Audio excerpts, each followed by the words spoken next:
बंदी छोड़ सतगुरु रामपाल जी परमेश्वर जी की जय हो।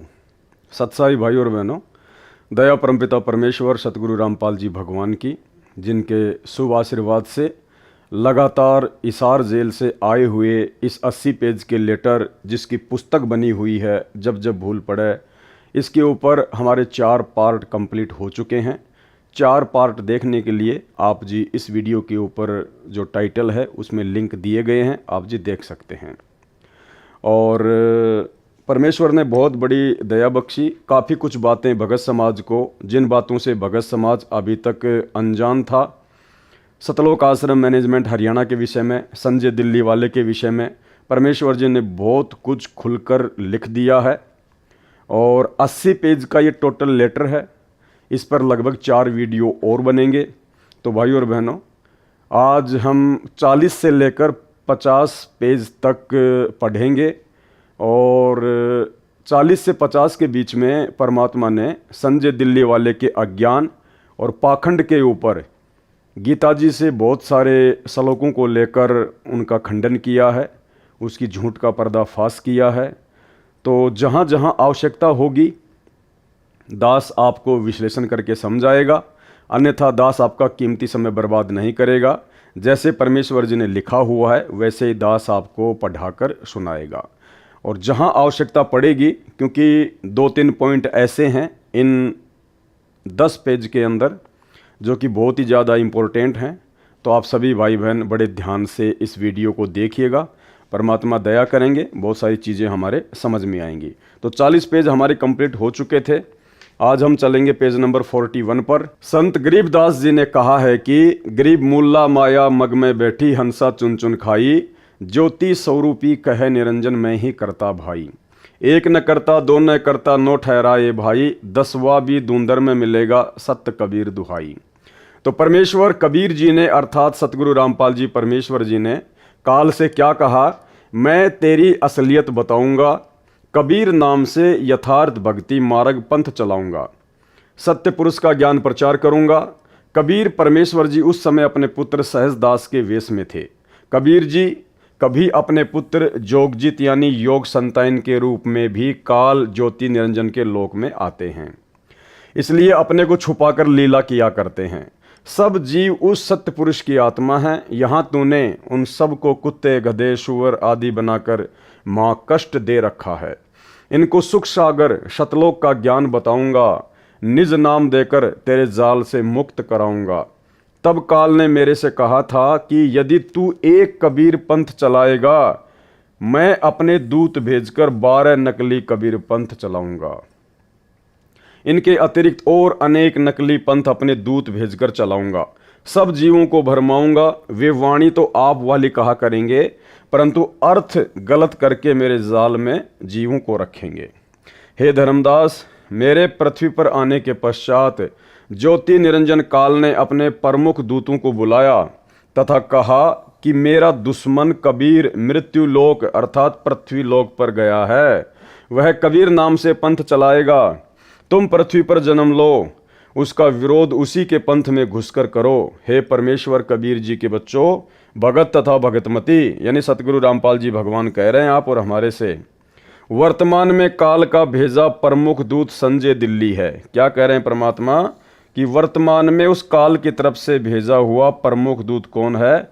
संजय दिल्ली वाला, ना कि पवन दास। पवन दास का कोई जिक्र नहीं है। अब यहाँ परमात्मा ने हल्का सा दास का नाम लिया है। इसका सहयोगी पवन जयपुर है। यहाँ परमेश्वर ने दास को कोई काल का दूत वगैरह नहीं कहा है, इसका सहयोगी पवन जयपुर है। और ये सहयोग के रूप में परमात्मा ने मुझ पवन दास का नाम सिर्फ और सिर्फ इसलिए लिया है क्योंकि सतलोक आश्रम मैनेजमेंट हरियाणा ने जब उन्होंने देखा कि ये पवन दास हमारे अज्ञान और पाखंड की पोल पट्टी पूरी संगत के सामने खोल रहा है, तो इन्होंने मुझ पवन दास की झूठी शिकायतें परमात्मा के पास लगाई। और जैसा कि इस पेज में पहले दास ने आपको दिखाया कि जैसा गुरुदेव भगवान को एक आम व्यक्ति मानकर, अपने जैसा मानुष मानकर उनके परिवार वालों ने जैसा मुझ पवन दास के विषय में उनको बताया, परमात्मा उसी आधार से जवाब दे रहे हैं, इस पुस्तक को लिख रहे हैं। तो सतलोक आश्रम मैनेजमेंट हरियाणा के कहने पर दास का संजय के सहयोगी के रूप में परमात्मा ने नाम ऐड किया है। अन्यथा मुझ पवन दास का सन 2017 से संजय दास से कोई लिंक नहीं है। आज लगभग 6 से 7 वर्ष हो चुके हैं, दास ने उसका चेहरा भी नहीं देखा है। तथा मेरी संगत के वे भगत व भगतमती भी काल प्रेरित हैं, जो इस झूठे कपटी तत्व ज्ञानहीन प्राणी दूत संजय के साथ लगे हैं, ना कि पवन दास के साथ लगे हैं। जो इतना समझाने के पश्चात भी नाम शुद्ध नहीं करवाएंगे, माफी नहीं मांगेंगे, वे भी काल के दूत ही हैं। जो वापस आकर माफी मांगकर नाम शुद्ध करवा लेंगे, वे परमेश्वर कबीर जी के हंस व हंसनी हैं, यानी भगत आत्माएं हैं। यदि उन भगतों व भगतमतियों को काल के दूत वाली झूठी बातों पर विश्वास है कि दान का पैसा सही उपयोग नहीं हो रहा है, सही उपयोग नहीं हो रहा है, तो वे अपना नाम शुद्ध करवाकर भक्ति करें। अब यहाँ पर गुरुदेव भगवान ने संजय दिल्ली वाले को आधार बनाकर, क्योंकि ये 80 पेज का लेटर खाली संजय दिल्ली वाले के ऊपर ही नहीं भेजा है परमात्मा ने, संजय दिल्ली वाले के कुकर्मों को और अज्ञान को आधार बनाकर परमात्मा ने अपने ही कलयुगी परिवार अर्थात सतलोक आश्रम मैनेजमेंट हरियाणा की भी पोल पट्टी संगत के सामने खोलनी थी। तो परमेश्वर अब दान के विषय में क्या कहने जा रहे हैं। जो भगत समाज आश्रमों से जुड़ा हुआ है और जो अंधा होकर ज्योति पाठ और दान का पैसा उन कुपात्रों को, गुरुदेव के कलयुगी बेटा बेटी भाई बंधु रिश्तेदारों को, सतलोक आश्रम मैनेजमेंट हरियाणा वालों को दे रहा है और अपने कर्म फोड़ रहा है, उनके लिए परमात्मा यहाँ पर संजय दिल्ली वाले को आधार बनाकर क्या संकेत कर रहे हैं, संगत के लिए परमात्मा का क्या आदेश है। तो गुरुदेव क्या कह रहे हैं कि दान का पैसा सही उपयोग नहीं हो रहा है तो वे नाम शुद्ध करवा कर भक्ति करें, दान ना करें, क्योंकि ये सत्य है। दान रूप में चाहे 1 रुपया हो चाहे लाख रुपया हो, भक्ति का विधान यही कहता है कि दान केवल भगत ने अपने सुपात्र सतगुरुदेव भगवान के हाथों में ही देना होता है, क्योंकि 21 ब्रह्मांड में सतगुरु के अलावा कोई भी सुपात्र नहीं है। तो ये सर्व संगत के लिए परमात्मा का संकेत है, आदेश है। इस पुस्तक जब जब भूल पड़े के माध्यम से हिसार जेल से सतगुरु रामपाल जी भगवान का, दान ना करें, जो भी दान करना है उस पैसे को अलग रखते रहो। यानी आपके मन में अगर दान करने की इच्छा होती है तो आप जी परमात्मा को संकल्प कर लो, अपने घर पर जहां भी आपने परमात्मा का दरबार लगा रखा है, आप वहां पर परमात्मा को संकल्प कर लो कि हे परमपिता परमेश्वर, सारी सृष्टि के रचनहार सतगुरु रामपाल जी परमेश्वर, आपका दास या दासी आप जी को ज्योति का संकल्प करता है या पाठ प्रकाश का संकल्प करता है, या परमात्मा ये 50,000 रुपये या 5,000 रुपये दास आपको संकल्प करता है, परमेश्वर आप जी इसको स्वीकार करें। और जब आप हिसार जेल से किसी भी आश्रम में या कहीं भी बाहर आओगे, परमात्मा उस समय ये संकल्प किया हुआ दान आप सुपात्र सतगुरुदेव भगवान के कर कमलों में सौंप दूंगा। तो परमेश्वर का भक्ति विधान कहता है कि साधु भूखा भाव का, धन का भूखा नहीं, और जो कोई धन का भूखा वो साधु भी नहीं। और वर्तमान में परमात्मा को किसी के पैसे की आवश्यकता भी नहीं है, क्योंकि पिछले 9 साल से गुरुदेव भगवान शारीरिक रूप से हिसार जेल में हैं। उनको केवल 2 टाइम की रोटी और 2 जोड़ी कपड़े जो प्रशासन उपलब्ध करवाता है, उनके पास आपके दान की एक फूटी कौड़ी भी नहीं जा रही है। आपके दान का सरेआम दुरुपयोग राजनीति में, आरक्षणबाजी में, गुंडों की सीबीआई जांच करवाने में, धनाना गांव में बैडमिंटन का स्टेडियम बनाने में, गांव वालों के लिए बसें एम्बुलेंस चलाने में, रोड़े बनाने में, धनाना आश्रम में फालतू में हॉस्पिटल बनाने में, यानी तरह तरह के कुकर्मों में गुरुदेव का काल एजेंट कलयुगी परिवार वर्तमान में आपके द्वारा दिए गए ज्योति पाठ या अन्य दान का दुरुपयोग ही कर रहा है। तो परमेश्वर जी ने, सतगुरु रामपाल जी भगवान ने संजय दिल्ली वाले को आधार बनाकर अपनी पूरी संगत को ये निर्देशित कर दिया है, आदेश दे दिया है, उनको एक रास्ता बता दिया है कि आप वर्तमान में सतलोक आश्रम मैनेजमेंट हरियाणा को दान ना करें। देखो भाइयों और बहनों, बहुत सारी शंकाएं आपके मन में हो सकती हैं कि हम तो जो गुरुजी के हिसार जेल से ऑडियो आते हैं, वीडियो कॉल आती हैं, उनमें तो गुरुजी कहते हैं कि बच्चों खुल के दान करो, खुल के दान करो। देखो भाई और बहनों, परमात्मा एक तीर से अनेकों शिकार करते हैं। जो नादान संगत है, जो भोली संगत है, जो तत्व ज्ञान से फिलहाल अपरिचित संगत है, जो परमात्मा के मिशन से अपरिचित है, परमात्मा ने उनको एक जगह जोड़कर भी रखना है। अगर वे आत्माएं आश्रमों में नहीं आएंगी, नहीं जाएंगी, क्योंकि साध संगति की उनको जानकारी नहीं है।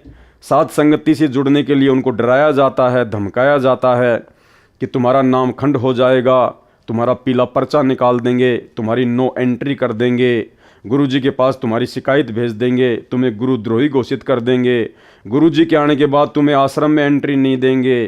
तो उन आत्माओं को इस प्रकार से डरा दिया गया है।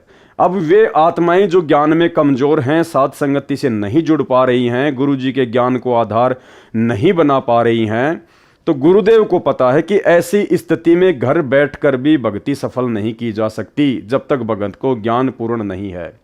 तो परमेश्वर ने उनको आश्रमों से जोड़ के भी रखना है ताकि वो आते रहें, जाते रहें, भक्ति मार्ग से जुड़े रहें, अन्यथा वो दूसरे पंथों में जाकर अपना सब कुछ बर्बाद कर देंगे। दूसरा, परमात्मा ने थोड़ा बहुत ज्ञान प्रचार भी इन लोगों के माध्यम से करवाना है, सतलोक आश्रम मैनेजमेंट हरियाणा के माध्यम से।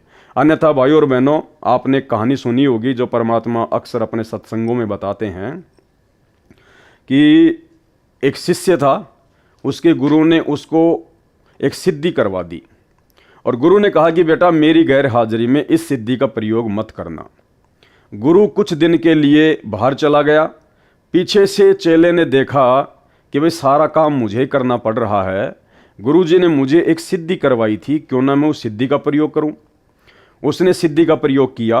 तुरंत वहां पर एक जो है वो जिन्न प्रकट हो गया और जिन्न ने कहा कि भाई मुझे काम बता, अगर काम नहीं बताएगा तो मैं तेरी गर्दन मरोड़ूंगा।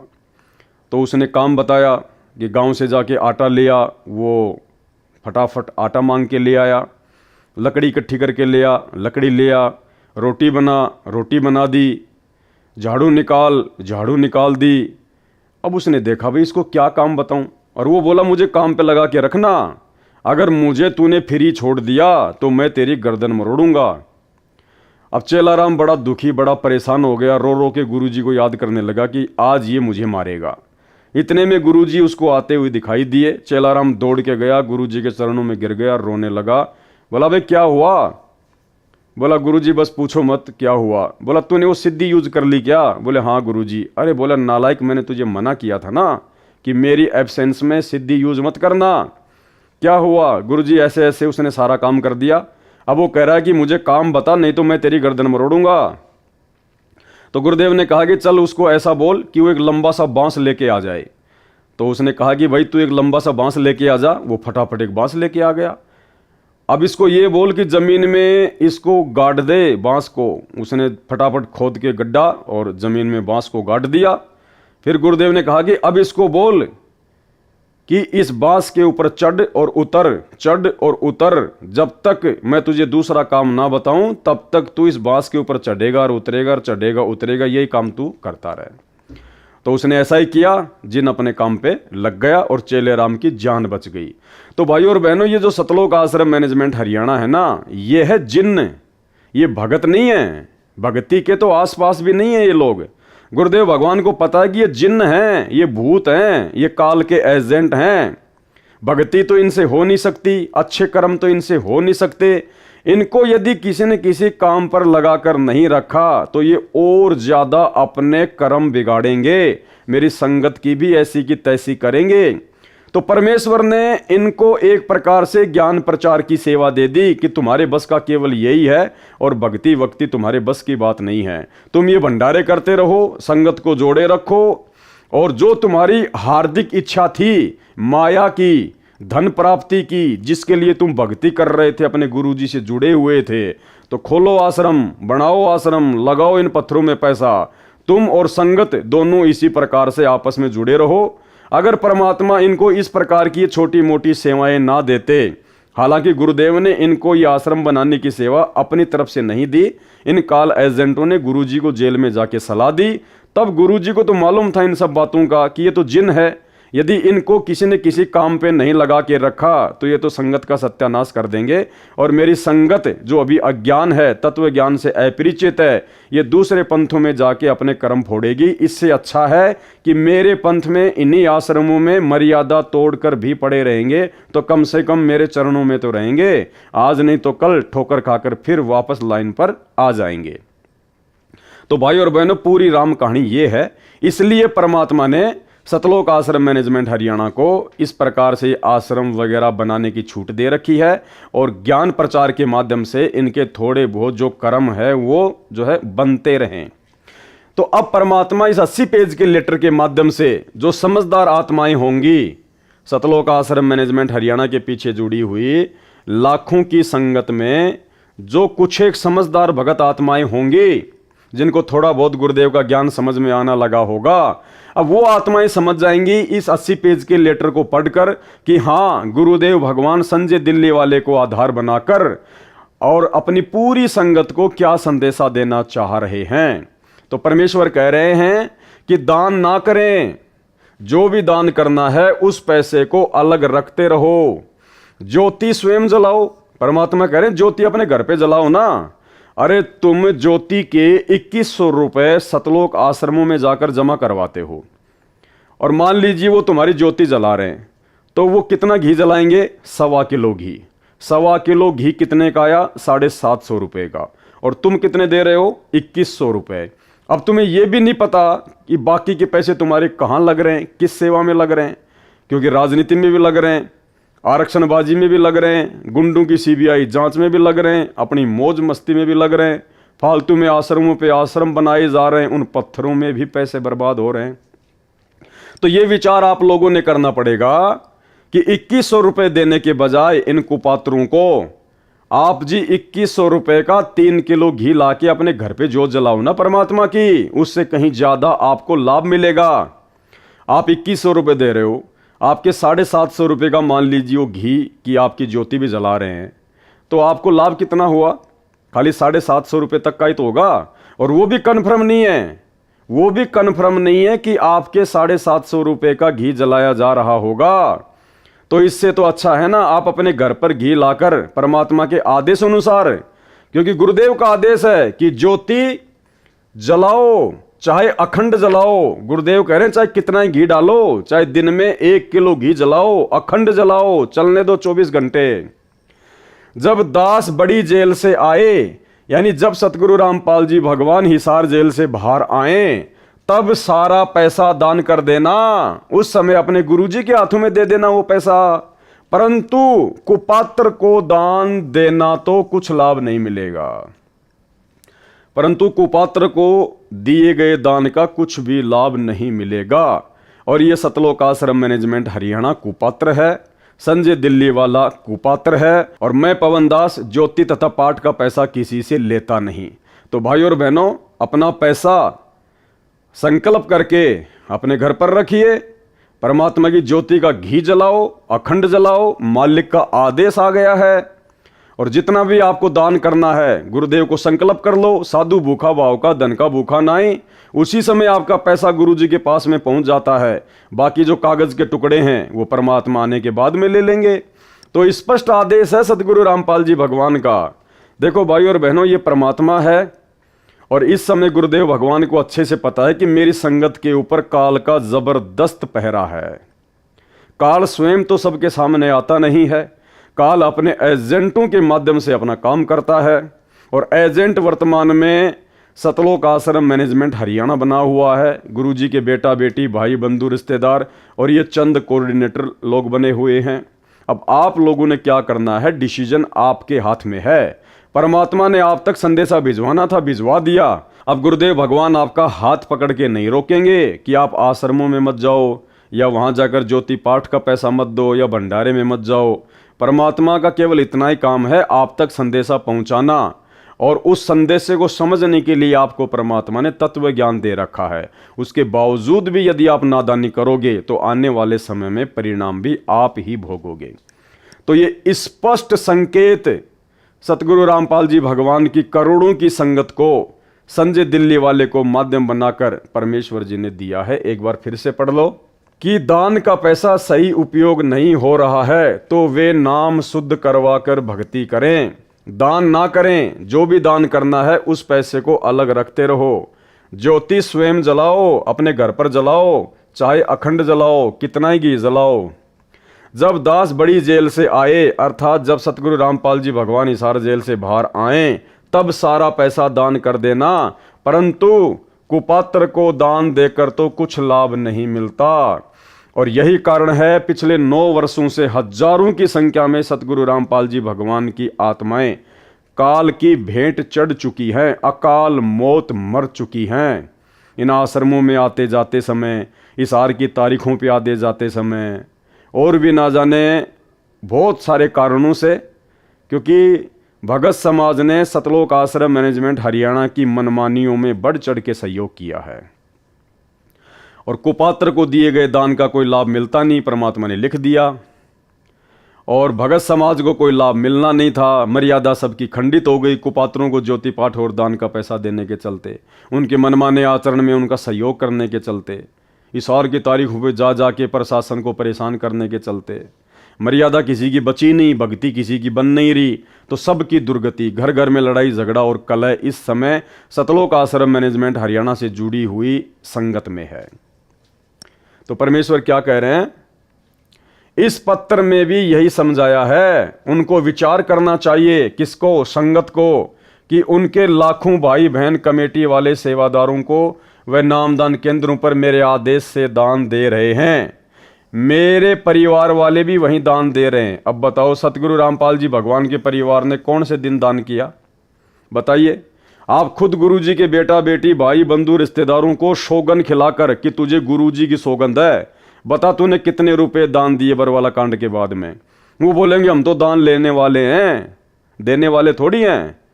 अरे सतलोक आश्रम मैनेजमेंट हरियाणा अर्थात गुरुजी का परिवार अर्थात कमेटी, ये एक ही है।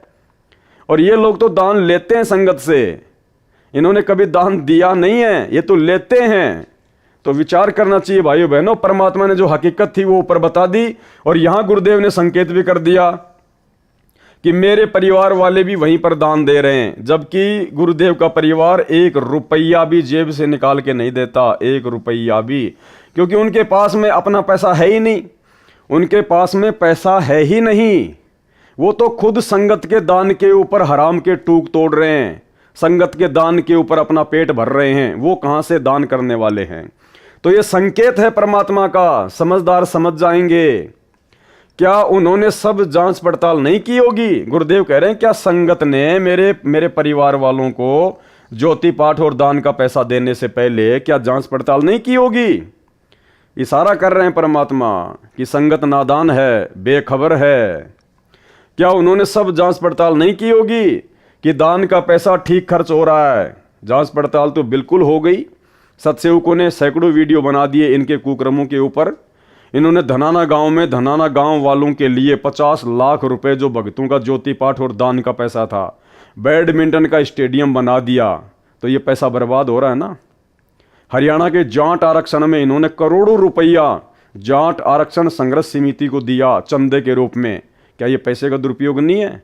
क्या इन्होंने उन कुपात्रों को दान नहीं दिया? तुमने तो मैनेजमेंट वाले कुपात्रों को दे दिया, मैनेजमेंट ने हरियाणा के जाट आरक्षण में उन जगत वाले कुपात्रों को दे दिया। राजस्थान में राजपूत करणी सेना को 5 लाख रुपए नगद आनंदपाल सिंह की सीबीआई जांच के लिए दिया। तुमने तो दिया उन कुपात्रों को पैसा, मैनेजमेंट वालों को। उन कुपात्रों ने आगे राजपूत करणी सेना वाले कुपात्रों को पैसा दे दिया। सरेआम तुम्हारे दान का दुरुपयोग। क्या उन्होंने सब जांच पड़ताल नहीं की होगी कि दान का पैसा ठीक खर्च हो रहा है या गलत है? देखो संकेत कर रहे हैं परमात्मा ये प्रश्नवाचक चिन्ह लगाकर कि गलत। उनको विश्वास है कि पैसा सही प्रयोग हो रहा है, आपको भी विश्वास करना चाहिए। बिल्कुल नहीं कर सकते, क्योंकि ये हमारी परीक्षा है। परमात्मा परीक्षा लेगा, हम कैसे विश्वास करेंगे जब गुरुदेव भगवान ने सत्संगों में कह दिया कि तुम्हारे सतगुरु के अलावा धरती पर कोई भी सुपात्र नहीं है, दान लेने का अधिकारी नहीं है। फिर हम कैसे अपने जैसे 2 कोटि के जीवों को पैसा दे के विश्वास करें? कर ही नहीं सकते। गुरु बिन दान पुण्य जो कर ही, मिथ्या होय कभू न फल ही। गुरु बिन माला फेरते, गुरु बिन देते दान, गुरु बिन दोनों निष्फल है, चाहे पूछो वेद पुराण। ये है परमात्मा का विधान। तो ये जो लाइन लिखी है परमात्मा ने, आपको भी विश्वास करना चाहिए। अपने सत्संगों में परमात्मा ने यह कभी नहीं कहा कि आपको अपने जैसे 2 कोड़ी के भक्तों को दान देना चाहिए, या भगत दान लेने के लिए सुपात्र है, या आपको उन पर विश्वास करना चाहिए। ये परमात्मा ने कभी भी अपने सत्संगों में नहीं कहा। इसलिए ये हम भक्तों की परीक्षा है। बात अब ज्योति के 2100 रुपए की करता हूं। कबीर कहे कबीर पुकार के, दोए बात लख ले, एक साहिब की भक्ति व भूखों को कछु दे। कबीर धन चाहे तो दान कर, मुक्ति चाहे जप नाम, जो कोई दोनों नी इच्छा करे, करे सब ही काम। कबीर गुरु से शिष्य जब दीक्षा मांगे, मन कर्म वचन धरे धन आगे। गुरु से शिष्य जब दीक्षा मांगे, तो आप दीक्षा किससे मांग रहे हो भाई? आपको तो सतलोक आश्रम मैनेजमेंट हरियाणा दीक्षा दे रहा है, आपको तो अपने जैसे 2 कोड़ी के जीव दीक्षा दे रहे हैं। तो मन कर्म वचन और वो धन अपने गुरुजी के सामने रखा जाता है, ना कि भगत भाइयों के सामने। गरीबदास जी ने कहा है कि तन मन धन सब अर्पिए, भक्ति मुक्ति के काज, और जिनके उर में बंदगी, तो क्या इंदर का राज। कबीर 10वां अंश गुरु को दीजिए, जीवन जन्म सफल कर लीजिए। और तुम दान रूप में 10वें अंश का पैसा किसको दे रहे हो? सतलोक आश्रम मैनेजमेंट हरियाणा को। जबकि 10वें अंश का पैसा दान रूप में किसको दिया जाता है? अपने गुरु को। तो टोटल भक्ति विधान के खिलाफ आपका हर एक कदम बढ़ रहा है। गीता अध्याय 3 श्लोक 10-15 में भी यही कहा है कि श्लोक नंबर 10, प्रजापिता यानी परमेश्वर कबीर जी ने सृष्टि के प्रारंभ में प्रजाओं की तथा यज्ञों अर्थात धार्मिक अनुष्ठानों के ज्ञान की रचना करके यानी सूक्ष्म वेद बताकर कहा कि तुम प्रजाजन मेरे द्वारा बताए धार्मिक अनुष्ठान विधान के अनुसार धार्मिक क्रिया करके उसके द्वारा वृद्धि को प्राप्त हो जाओ, यानी धनी बनो व भक्ति से भगत बनो। ये विधान अनुसार किया धार्मिक अनुष्ठान तुम सब साधकों को इच्छित पदार्थ प्राप्त करवाने वाले हों। मेरे अतिरिक्त जितने भी गीता के अनुवाद करता हैं, गुरुदेव भगवान कह रहे हैं, मेरे अतिरिक्त जितने भी गीता के अनुवाद करता हैं उन सब ने ब्रह्मा को प्रजापति लिखा है, उनकी बुद्धि काल ने बंद कर रखी है। श्लोक नंबर 11, इस यज्ञ यानी मर्यादा में रहकर किए गए धार्मिक अनुष्ठान द्वारा देवताओं को उन्नत करो। वे देवता तुम सब साधकों स्त्री पुरुष को उन्नत करें, यानी भौतिक व आध्यात्मिक धन के धनी बनाएं। इस प्रकार निस्वार्थ भाव से आपस में एक दूसरे को उन्नत करते हुए तुम सब पर यानी ज्योति निरंजन वाले मोक्ष लाभ से दूसरा जो पूर्ण मोक्ष लाभ है उस कल्याण को प्राप्त हो जाओ। गीता अध्याय 15 श्लोक 1 से 4 में पूर्ण ब्रह्म को तो वृक्ष की जड़ बताया तथा अक्षर पुरुष को तना, क्षर पुरुष ज्योति निरंजन को डार, तीनों देवताओं रजगुण ब्रह्मा, सतगुण विष्णु, तमगुण शिव को शाखा तथा पत्तों को संसार बताया है। इन श्लोकों में उसी के आधार से कहा है कि शास्त्र विधि अनुसार यानी गुरु मर्यादा में रहकर धार्मिक अनुष्ठान करके यानी पूर्ण ब्रह्म की जो वृक्ष की मूल है सिंचाई पूजा करो, जिससे देवता रूपी शाखा बढ़ेंगी, यानी देवताओं के पास सत्य साधक के शुभ कर्म व पुण्य कर्म जमा हो जाएंगे। ये देवता कर्म का फल ही देते हैं, इसलिए कहा है। याद रखें, इस अध्याय 3 के श्लोक 15 में स्पष्ट है कि ब्रह्म यानी ज्योति निरंजन काल ब्रह्म की उत्पत्ति अविनाशी परमात्मा कबीर जैसे हुई है। वह सर्वगतम ब्रह्म सर्वव्यापी परम अक्षर परमात्मा नित्यम नित्य ही सदा ही धार्मिक अनुष्ठानों में प्रतिष्ठित है, यानी इष्ट रूप में पूज्य है। जैसे गीता अध्याय 15 श्लोक 1 से 4 तथा 16 से 15 में कहा है कि यह संसार पीपल के उल्टे लटके पेड़ के समान है, जिसकी जड़ तो ऊपर परम अक्षर परमात्मा जानो तथा नीचे तीनों गुणों रजगुण ब्रह्मा, सतगुण विष्णु तथा तमगुण शिव को शाखा जानो। जो इस संसार रूप वृक्ष के सर्व भागों को जानता है कि उस संसार रूप वृक्ष का तना कौन देव है, डार कौन देव है, जड़ कौन प्रभु है, शाखाएं कौन देवता हैं, पत्ते क्या कहें। जो व्यक्ति उस संसार रूप वृक्ष को इस प्रकार विस्तार से जानता है वह संत वेद के तात्पर्य को जानने वाला है, यानी तत्वदर्शी संत है। कबीर परमेश्वर जी स्वयं सतगुरु बनते हैं तथा तत्व ज्ञान बताते हैं। क्या कह रहे हैं गुरुदेव? कबीर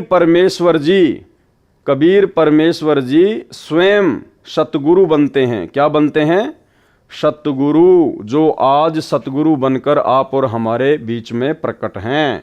कबीर परमात्मा स्वयं ही सतगुरु की भूमिका निभाते हैं। परमेश्वर कबीर जी ने बताया है कि कबीर अक्सर पुरुष एक पेड़ है, निरंजन वा की डार, तीनों देवा शाखा हैं, पात रूप संसार। इसका विस्तृत वर्णन पहले इसी पत्र समझा है तो सिर धर पांव में कर दिया है। यहाँ पर अध्याय 3 के श्लोक 10-15 का इसी प्रकरण से संबंध है, इसलिए आंशिक वर्णन करना अनिवार्य था, वह किया है ताकि इनका यथार्थ भाव पढ़ने वाले को आसानी से समझ में आ जाए। Page number 43। गीता अध्याय 3 श्लोक 12। धार्मिक अनुष्ठान जो गुरु जी की आज्ञा से करवाए जाते हैं। धार्मिक अनुष्ठान क्या है? ज्योति करवाना, पाठ करवाना, भंडारा करवाना। क्या कह रहे हैं सतगुरु रामपाल जी भगवान कि धार्मिक अनुष्ठान जो गुरु जी की आज्ञा से करवाए जाते हैं। क्या आप संगत वाले इसार जेल में गुरुदेव से ज्योति या पाठ करवाने का आदेश लेके आए थे? अब लाखों की संख्या में जो भाई बहन आंखें बंद करके ज्योति पाठ करवा रहे हैं उन आश्रमों में, उनको पात्रों को, क्या परमेश्वर के भक्ति विधान अनुसार गीता अध्याय 3 श्लोक 12 के अनुसार कोई भी धार्मिक अनुष्ठान करवाने से पहले क्या आपने हिसार जेल में जाकर अपने गुरुदेव से आज्ञा प्राप्त की? नहीं की। आपने परमेश्वर की मर्यादाएं तोड़ी है। उन द्वारा बढ़ाए गए देवता तुम सब साधकों को कर्मों अनुसार इच्छित पदार्थ बिना मांगे निश्चय ही देते रहेंगे। उन देवताओं द्वारा किए हुए पदार्थों को जो उनको बिना दिए, यानी 10वां अंश पूर्ण गुरु को दिए बिना स्वयं भोगता है, प्रयोग करता है, वह परमात्मा का चोर बताया है। विवेचन गीता अध्याय 15 श्लोक 1 से 4, 16 से 17 का सार यह है कि यह संसार एक वृक्ष के तुल्य जानो, जिसकी जड़ को परम अक्षर ब्रह्म यानी पूर्ण ब्रह्म जानो, तने को अक्षर पुरुष यानी परब्रह्म जानो, एक मोटी डार को ज्योति निरंजन काल ब्रह्म यानी क्षर पुरुष जानो, और मानो कि उस डार को 3 शाखाएं हैं, उनको रजगुण ब्रह्मा, सतगुण विष्णु तथा तमगुण शिव जानो। इन तीनों शाखाओं को जितने पत्ते लगे हैं उनको संसार के जीव जंतु मानव जानो। पौधे से पेड़ बनता है, जैसे बीज बोया पौधा बना, उस पौधे की मूल को जल डाला यानी सिंचाई की तो पौधे के सब अंग जैसे तना, डार, शाखा व पत्ते विकसित हुए, पौधा पेड़ बना। फिर शाखाओं को फल लगे, बिना मांगे ही फल अपने पेड़ से मिलने लगे, पक पक कर गिरने लगे। यह एक उदाहरण है। गीता में लिखे प्रसंग को दास ने ठीक से समझा और समझाया है, जो वर्तमान तक किसी ऋषि, महर्षि व देवताओं को समझ नहीं आया था। यह संजय दिल्ली अज्ञानी कूतर्क देता है। कौन देता है? संजय दिल्ली वाला, ना कि पवन दास। यह संजय दिल्ली वाला अज्ञानी कूतर्क देता है कि रामपाल को ज्ञान नहीं है, वह पेड़ की जड़ को पूर्ण ब्रह्म बताता है। संजय स्वयं मूर्ख है, उसे सब मूर्ख लग रहे हैं, मूर्ख को सब मूर्ख ही लगते हैं। दास ने कहा है कि न तो पेड़ पूर्ण ब्रह्म है, न उसकी जड़, न मिट्टी जिससे पेड़ को पोषक तत्व प्राप्त होते हैं। यह तो प्रकरणवश उदाहरण देकर गीता में तथा सूक्ष्म वेद में अध्याय ज्ञान समझाया है। परमात्मा कहते हैं जो मैंने उदाहरण दिया है ना कि अक्षर पुरुष एक पेड़ है, निरंजन वा की डार, तीनों देवा शाखा हैं, ये पात रूप संसार। तो संजय दिल्ली वाले ने कहा कि संत रामपाल जी तो कहते हैं कि पेड़ की जो जड़ है, जो जमीन में है, जो गुप्त है, दिखाई नहीं देती, वो कबीर भगवान है, जिससे पूरा पेड़ फलता फूलता है। और संजय ने कहा कि परमात्मा को तो किसी के सहारे की जरूरत नहीं है, लेकिन जड़ को तो मिट्टी और खाद की जरूरत पड़ती है। तो परमेश्वर ने कहा कि ये तो आप मंदबुद्धि जीवों को समझाने के लिए मैंने केवल एक उदाहरण दिया है, बाकी ना तो जड़ परमात्मा है, ना वो मूल परमात्मा है, ना वो शाखा परमात्मा है। ठीक इसी प्रकार भाई और बहनों, जब परमपिता परमेश्वर सतगुरु रामपाल जी भगवान ने सतगुरु की भूमिका निभाते हुए सन 1994 में अपने भक्ति मार्ग को शुरू किया, उस समय यदि ये स्वयं कहते कि मैं कबीर हूं तो कोई भी इनकी भक्ति को स्वीकार नहीं करता। इसलिए परमात्मा ने हमें भक्ति पर लगाकर ज्ञान समझाने के लिए इस कागज की काल्पनिक फोटो को कबीर भगवान की फोटो बताया, केवल एक उदाहरण के रूप में। जिस प्रकार यहाँ कह रहे हैं परमात्मा कि ना तो वो जड़ परमात्मा है, ना वो शाखा परमात्मा है, यह तो प्रकरणवश उदाहरण देकर गीता में तथा सूक्ष्म वेद में अध्याय ज्ञान समझाया है। तो इसी प्रकार जो आज भोली संगत, करोड़ों की संगत इस काल्पनिक कागज की फोटो को कबीर भगवान मानकर अपने घर पर रखती है, इसको दंडवत करती है, आश्रमों में इसके बड़े बड़े पोस्टर लगाए जाते हैं, जून के महीने में कबीर प्रकट दिवस मनाया जाता है, ये संगत की नादानी है। ये तो केवल परमात्मा ने एक उदाहरण के रूप में हमारे सामने पेश की, अन्यथा ये कागज का टुकड़ा भगवान नहीं है। असली भगवान कबीर देव तो सतगुरु रामपाल जी के रूप में धरती पर प्रकट हैं। रामपाल दास ने सुलझाया, सरल किया है। गीता अध्याय 3 श्लोक 13, जो भक्तजन व भक्तमतियां पूर्ण गुरु अर्थात सतगुरु द्वारा किए धार्मिक अनुष्ठान में पूर्ण ब्रह्म परम अक्षर ब्रह्म को इष्ट मानकर प्रतिष्ठित करके भोग लगाया जाता है, फिर शेष बचे प्रसाद को खाते हैं, वे सब पापों से मुक्त हो जाते हैं। जैसे पहला पाप दान ना करना, ये पहला पाप, लेकिन दान किसको करें? सतगुरु को दान करना। जो सतगुरु को दान नहीं करता, सतगुरु के हाथों में जो दान नहीं करता, वो सबसे पहला पाप है। और इससे बढ़ के पाप जो अपने जैसे गुरु भाइयों को ज्योति पाठ और दान का पैसा देता है गुरु जी की गैर हाजिरी में, उन कुपात्रों को ज्योति पाठ और दान का पैसा देना सबसे बड़ा पाप है। तो मालिक ने बताया कि सबसे पहला पाप है दान ना करना। दूसरा पाप गुरु के अतिरिक्त अन्य को दान करना, जो कुपात्र को दिया दान भी पाप है। स्पष्ट कर दिया गुरुदेव ने कि सबसे बड़ा पाप है भक्ति मार्ग में दान ना करना। और दान किसको करना चाहिए ये हमें गुरु जी ने बता दिया कि गुरु बिन माला फेरते, गुरु बिन देते दान, गुरु बिन दोनों निष्फल है, चाहे पूछो वेद पुराण। उसके बाद गुरुदेव दूसरा पाप बता रहे हैं। दूसरा पाप गुरु के अलावा अन्य को दान करना, जो कुपात्र को दिया दान भी पाप है। तो गुरु के अलावा गुरु का परिवार, गुरु का बेटा बेटी, भाई बंधु, कोऑर्डिनेटर, ये सब लोग अन्य में आते हैं। गुरु के अतिरिक्त अन्य को दान करना, ये दूसरा सबसे बड़ा पाप है। उसका कोई लाभ नहीं मिलता। बिश्नोई धर्म के प्रवर्तक बाबा जम्बेश्वर जी ने कहा है कि कुपात्र को दान देना ऐसा व्यर्थ जाता है जैसे रेही की जमीन में बीज डालना। रेही की जमीन यानी बंजर जमीन में बीज डालना। तो आप लोग जो वर्तमान में गुरुजी की गैर हाजिरी में तत्व ज्ञान को आधार ना बनाकर इस परीक्षा के समय में जो अपने जैसे जीवों को सतलोक आश्रम मैनेजमेंट हरियाणा को ज्योति पाठ और दान का पैसा दे रहे हैं, परमात्मा कहते हैं आप तो बंजर जमीन में बीज डाल रहे हो, रेही की जमीन में बीज डाल रहे हो। सुपात्र को दिया दान ऐसे लाभ देता है जैसे उपजाऊ डहर। सुपात्र केवल हमारे गुरुदेव भगवान हैं। तीसरा पाप निर्धारित दान न करना। निर्धारित दान यानी 10वां अंश। जैसे ये दास रामपाल दास ज्योति हवन यज्ञ के लिए 1.25 किलोग्राम गाय या भैंस का घी दान करने को कहता है। क्या कह रहे हैं परमात्मा? परमात्मा ने ये नहीं कहा कि तुम 2100 रुपए दान करो, क्योंकि पैसे का तो दुरुपयोग होगा ही होगा। क्या कह रहे हैं परमात्मा?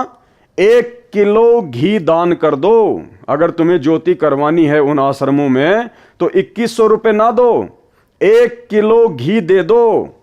तो घी को तो कम से कम दुरुपयोग तो नहीं करेंगे, हवन यज्ञ में लगाएंगे। स्पष्ट कह रहे हैं गुरुजी। जैसे ये दास रामपाल दास ज्योति हवन यज्ञ के लिए 1.25 किलोग्राम गाय या भैंस का घी दान करने को कहता है, 2100 रुपये के लिए नहीं कहा गुरुजी ने। ये 2100 रुपये तो सतलोक आश्रम मैनेजमेंट हरियाणा गुरुजी के नाम की आड़ में संगत से लूट रहा है, ठग रहा है। गुरुजी ने स्पष्ट लिख दिया इस पत्र में कि आपको अगर ज्योति भी करवानी है तो केवल 1 किलो गाय या भैंस का घी दे दो, वहां पर पैसे मत दो। फिर यह भी विधान कहा है कि 10वां अंश सच्चे व पूर्ण गुरु को दान करना चाहिए। 10वें अंश का पैसा किसको दान करना चाहिए? 10वां अंश सच्चे व पूर्ण गुरु को दान करना चाहिए। तो भाई इन आश्रमों में आप जी किसको दान कर रहे हैं? क्या वो गुरु जी का बेटा बेटी भाई बंधु रिश्तेदार, वो कोऑर्डिनेटर जो इन आश्रमों को चला रहे हैं, संभाल रहे हैं, क्या ये लोग सच्चे गुरु हैं क्या तुम्हारे? ये पूर्ण गुरु हैं क्या? तो किसको दान कर रहे हो भाई तुम? स्पष्ट कह रहे हैं गुरुदेव भगवान, 10वां अंश सच्चे व पूर्ण गुरु को दान करना चाहिए। यानी वर्तमान में लाखों की संगत जो इन आश्रमों में आंख बंद करके दान कर रही है, सबका दान व्यर्थ जा रहा है और इसका परिणाम आने वाले चंद समय में आप सभी को देखने को मिलेगा। वह न किया तो भी पूर्ण लाभ नहीं मिलता। चौथा पाप, सत्य साधना न करके नकली गुरु से दीक्षा लेकर भक्ति व दान करना चौथा पाप है। पूर्ण ब्रह्म की पूजा न करके देवी देवताओं को इष्ट रूप में पूजना 5वां पाप है। भूत विद्या वालों के पास जाना यह छठा पाप है। तीर्थों पर पूजा के लिए जाना आदि आदि अनेकों पाप हैं। उपरोक्त सब पापों से मुक्ति भक्तों भक्तमतियों को दिलाने के लिए ज्योति यज्ञ के लिए दास रामपाल दास 2100 रुपये दान करने को कहता है। जबकि ऊपर परमात्मा ने स्पष्ट कर दिया कि मैंने कभी नहीं कहा कि आप इन आश्रमों में 2100 रुपया ज्योति का दान करो, क्योंकि यहां तो गुरुजी ने स्पष्ट कर दिया है कि जैसे ये दास रामपाल दास ज्योति हवन यज्ञ के लिए 1.25 किलोग्राम गाय या भैंस का घी दान करने को कहता है। क्या दान करने को कह रहे हैं गुरुजी? केवल घी दान करने को कह रहे हैं 1 किलो। अब ये बात गुरुजी क्यों बोल रहे हैं यहां पर कि जो समझदार होगा वो तो ऊपर मेरी इस बात को आधार बना के समझ जाएगा। आज के बाद इन आश्रमों में जाकर इनको पात्रों को ज्योति पाठ दान का पैसा नहीं देगा, आश्रमों में भी जाना छोड़ देगा, ज्ञान को आधार बनाकर घर को आश्रम बनाकर अपनी भक्ति करेगा, साध संगति से जुड़ जाएगा। और जो नादान है, जो अज्ञानी है, वो भाई मैनेजमेंट वालों को 2100 रुपये देते रहेंगे, वो अपने कर्म फोड़ते रहेंगे। क्योंकि ये पुस्तक गुरुजी ने सतलोक आश्रम मैनेजमेंट हरियाणा के माध्यम से संगत तक पहुंचानी थी।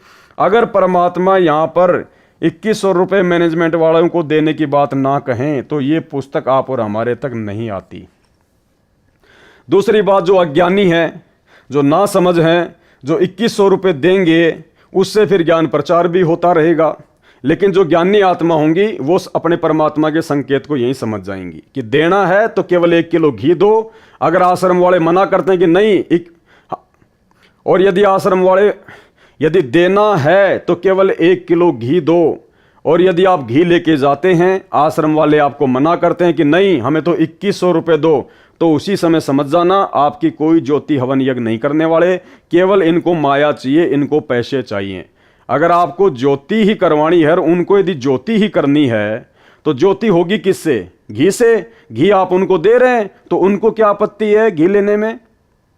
भाई उनको घी लेने में आपत्ति क्यों? इसका मतलब उन लोगों को केवल माया चाहिए, पैसा चाहिए बर्बाद करने के लिए। तो संकेत कर दिया परमात्मा ने समझदार के लिए, और ना समझ भाई 2100 रुपये देता रहेगा और अपने कर्म फोड़ता रहेगा। तथा अखंड व खुला पाठ करवाने की भी प्रेरणा करता है परमात्मा, ताकि धीरे धीरे 10वां अंश भी गुरु को दान हो जाए। भगत को एक बार 10वां अंश अधिक लगता है, इस विधि से उनको पापों से बचाता है। सन 2015 के बाद हालात सामान्य होने के पश्चात, यानी बरवाला कांड के बाद जैसे ही हालात सामान्य हुए, डरे हुए भगत वापस इकट्ठा होने लगे। प्रतिवर्ष परमेश्वर कबीर जी के प्रकट दिवस पर विशाल भंडारा किया जाता रहा है। सन 2019 में तो हरियाणा तथा मध्य प्रदेश में दोनों जगह भंडारा किया गया था, जिसमें करोड़ों रुपए का पुण्य किया, तथा जंतर मंतर दिल्ली में लगातार 3 वर्ष भंडारा किया। सन 2020 में कोरोना महामारी के कारण कोई कार्यक्रम नहीं किया गया, तो भी टीवी चैनल पर परमात्मा का प्रगट दिवस मनाया, पाठ किया। अब 23 सितंबर 2020 से 3 आश्रमों में लगातार पाठ किए जा रहे हैं। आगे महीने में एक आश्रम में 2 पाठ 5-5 दिन के लिए किए जाएंगे, जो दास रामपाल दास की आज्ञा से किए जा रहे हैं। यानी इन्होंने गुरुजी से आज्ञा मांगी तो गुरुजी ने इनको कहा होगा, अन्यथा इस परीक्षा के समय में गुरु अपनी तरफ से कोई आदेश किसी को नहीं देगा। महापुण्य प्रदान करेंगे। इसके अतिरिक्त भूखों को घर घर जाकर भोजन सामग्री बांटी जा रही है। कबीर परमेश्वर जी ने कहा है कि कहे कबीर पुकार के दोए बात लख ले, एक साहिब की बंदगी और भूखों को कछु दे। देखो भाइयों और बहनों, भूखे को भोजन खिलाना बहुत अच्छी बात है, लेकिन गुरुदेव भगवान ने हमें क्या आदेश दिए सत्संगों में? हमें परमात्मा ने बताया कि हमने जा जाकर किसी को भोजन सामग्री बांटनी नहीं है। अगर आपके द्वार पर कोई भूखा आ जाता है, उसको आप जी भोजन खिलाइए, ना कि भोजन के पैकेट बना बना के दुनिया को झुग्गी झोपड़ियों में बांटना है। जबकि सतलोक आश्रम मैनेजमेंट हरियाणा ने कोरोना में यही किया था। इन्होंने ट्रैक्टरों में भर भर के सामान, आटा, चावल, दाल, चाय पत्ती, चीनी, इन्होंने जा जा के बांटी। लेकिन परमात्मा का क्या आदेश है भाई? वो तो परीक्षा चल रही है। परमात्मा तो आदेश देकर भी सर में जूते मरवाता है जब परीक्षा लेनी होती है तब। वो कहानी सुनाई ना मैं गुरुजी ने सत्संग में। एक संत था, उसके बहुत सारे शिष्य थे, और संत उनको शिक्षा दिया करता था कि भाई जो गुरुजी की आज्ञा नहीं मानता वो तो नरक में जाता है, और जो अपने गुरुजी की तरफ हाथ भी कर देता है वो तो बहुत भयंकर सजा पाता है। तो सब बड़े ध्यान से सुन रहे थे। तब संत ने कहा कि भाई मेरा आदेश है, अपने पैर का जूता निकालो और मेरे सर में 5-5 जूते मारो। अब सारे शिष्य धर्म संकट में पड़ गए। बहुत देर हो गई, तब गुरु ने कहा, अरे क्या हुआ, मैं तुम्हें यही शिक्षा देता था क्या? अरे गुरु की आज्ञा का पालन नहीं करोगे तो नरक में जाओगे। अब एक तरफ तो गुरु की आज्ञा और दूसरी तरफ आज्ञा क्या, गुरु के सर में जूते मारना। अब किसी की हिम्मत नहीं पड़ी। अंत में एक शिष्य खड़ा हुआ, गुरु जी के पास आया, अपने पैर का जूता निकाला और अपने सिर में मारे 5। तो इस प्रकार से भाइयों और बहनों, गुरु जो है वो परीक्षा के समय में उल्टा आदेश देकर भी परीक्षा ले सकता है।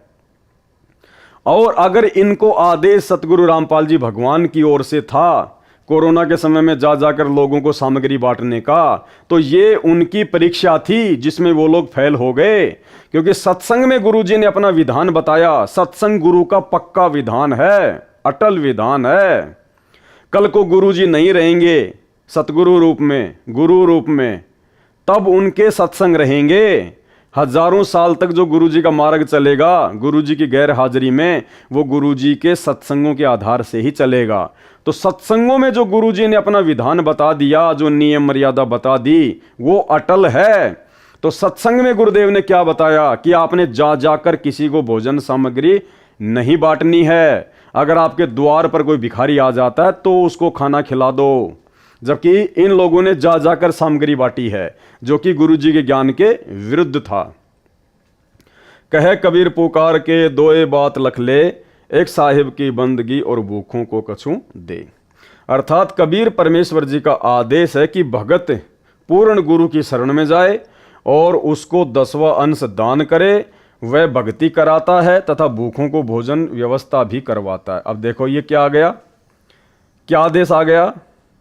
ऊपर तो परमात्मा ने मैनेजमेंट वालों की बातों को लिख दिया कि इन्होंने जा जाकर लोगों को भोजन बांटा जब कोरोना आया तब, और यहां गुरुजी क्या कह रहे हैं, अर्थात कबीर परमेश्वर जी का आदेश है। ये आदेश बता रहे हैं, परमात्मा का विधान बता रहे हैं ये। अर्थात कबीर परमेश्वर जी का आदेश है कि भगत पूर्ण गुरु की शरण में जाए और उसको 10वां अंश दान करे। वह भक्ति करवाता है तथा भूखों को भोजन की व्यवस्था भी करवाता है। कौन करवाता है? गुरु करवाएगा। गुरु भूखों के लिए भोजन की व्यवस्था करवाएगा, ना कि चेले जा जा के भूखों को भोजन बांटेंगे। तो यहां भी सतलोक आश्रम मैनेजमेंट हरियाणा कोरोना काल में फेल हो चुका है। भूखे परिवारों को भोजन देते हैं। जैसे वर्तमान में पूरे विश्व में कोरोना महामारी का प्रकोप है, जिसके कारण पूरे भारत में लॉकडाउन हुआ। जिस कारण से कोई व्यक्ति धन उपार्जन का कार्य नहीं कर पा रहा। मजदूर व उनके बच्चे भूख से व्याकुल हुए। उनके लिए मेरी आज्ञा से मेरे प्रिय विश्वसनीय सब भगत व भगतमती शिष्य व शिष्या दान कर रहे हैं। भाई गुरु जी का कोई विशेष कोई प्रिय नहीं होता है, गुरु तो समदृष्टि होता है, गुरु की नज़र में सब एक समान होते हैं। इसलिए यहाँ पर ये लिखना कि मेरे प्रिय और विश्वसनीय भगत व भगतमती, ये थोड़ा ज्ञान आधार से भाई विचार करना।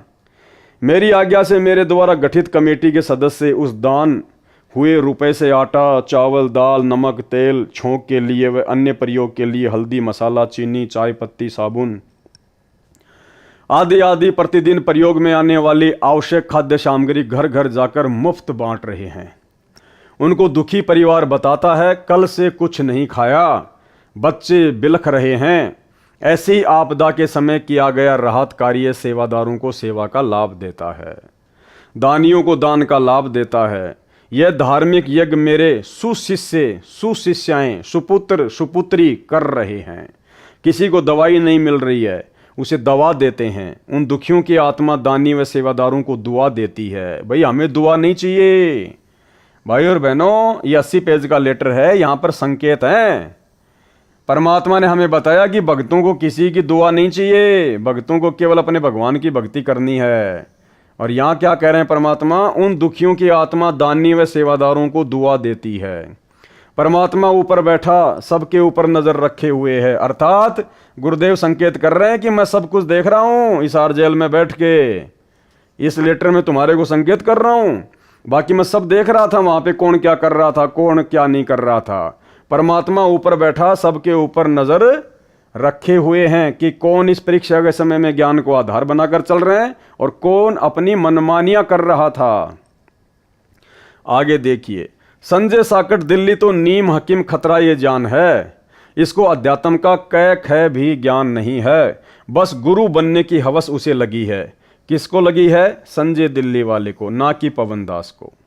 यह दास रामपाल दास इसलिए ज्योति यज्ञ के लिए 2100 रुपये दान करने को कहता है। उन रुपयों का 1.25 किलो स्वदेशी घी गाय भैंस का, जो 750 रुपये का मानो, शेष बचे 1350 रुपये। उन रुपयों से धर्म यज्ञ व आश्रम में सत्संग के समय नाम दीक्षा के लिए, जो बाहर से आने वाले भक्तों व भक्तमतियों के लिए आवश्यक वस्तुएं जैसे पंखे, बिछाने के लिए दरी व मैट, आटा, चावल, चीनी, लकड़ी, तेल, गैस आदि आदि में हिस्सा लगाया जाता है। तो भाई फिर अगर आश्रम की सारी व्यवस्था अगर वो ज्योति के बचे हुए पैसों से ही होती है, तो फिर पाठ प्रकाश का 21,000 रुपया फिर वो कहाँ जाता है? लाखों लोग पाठ प्रकाश कराते हैं, 21,000 रुपया देते हैं, फिर वो कौन सी व्यवस्था में लगाया जाता है? जब सारी की सारी व्यवस्था ज्योति के बचे हुए 1350 रुपये से हो रही है, फिर 21,000 रुपये पाठ के किस व्यवस्था में लगाए जा रहे हैं? खुला पाठ 1 लाख रुपए का होता है, वो पैसा किस व्यवस्था में लगाया जा रहा है? खुला दान भी बहुत सारे भगत करते हैं, वो पैसा किस व्यवस्था में लगाया जा रहा है? तो बताइए। तो यहां परमात्मा संकेत कर रहे हैं कि तुम्हारे पैसे का दुरुपयोग हो रहा है।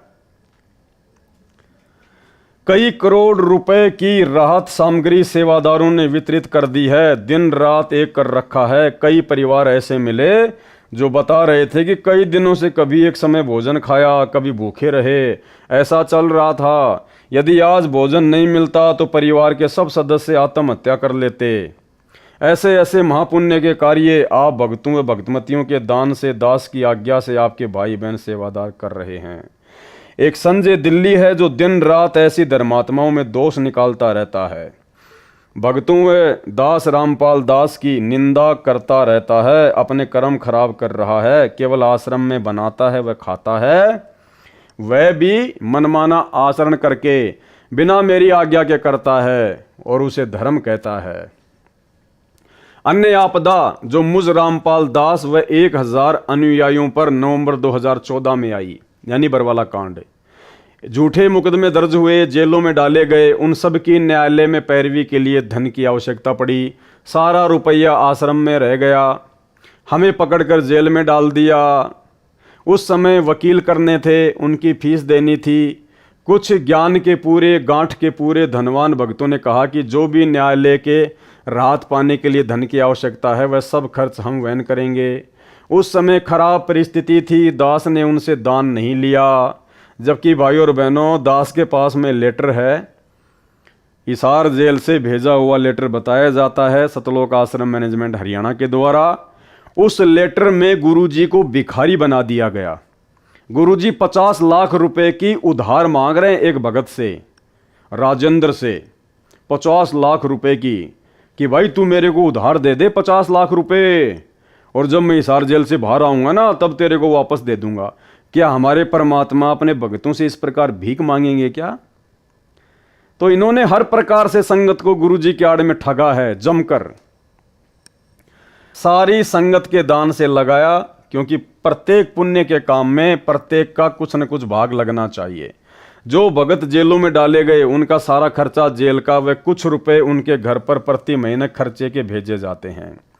कुछ ऐसे भगत भी हैं जिन्होंने अपने वकील स्वयं किए तथा घर का खर्च भी कुछ एक नहीं लेते, परंतु उनकी संख्या नाम मात्र है।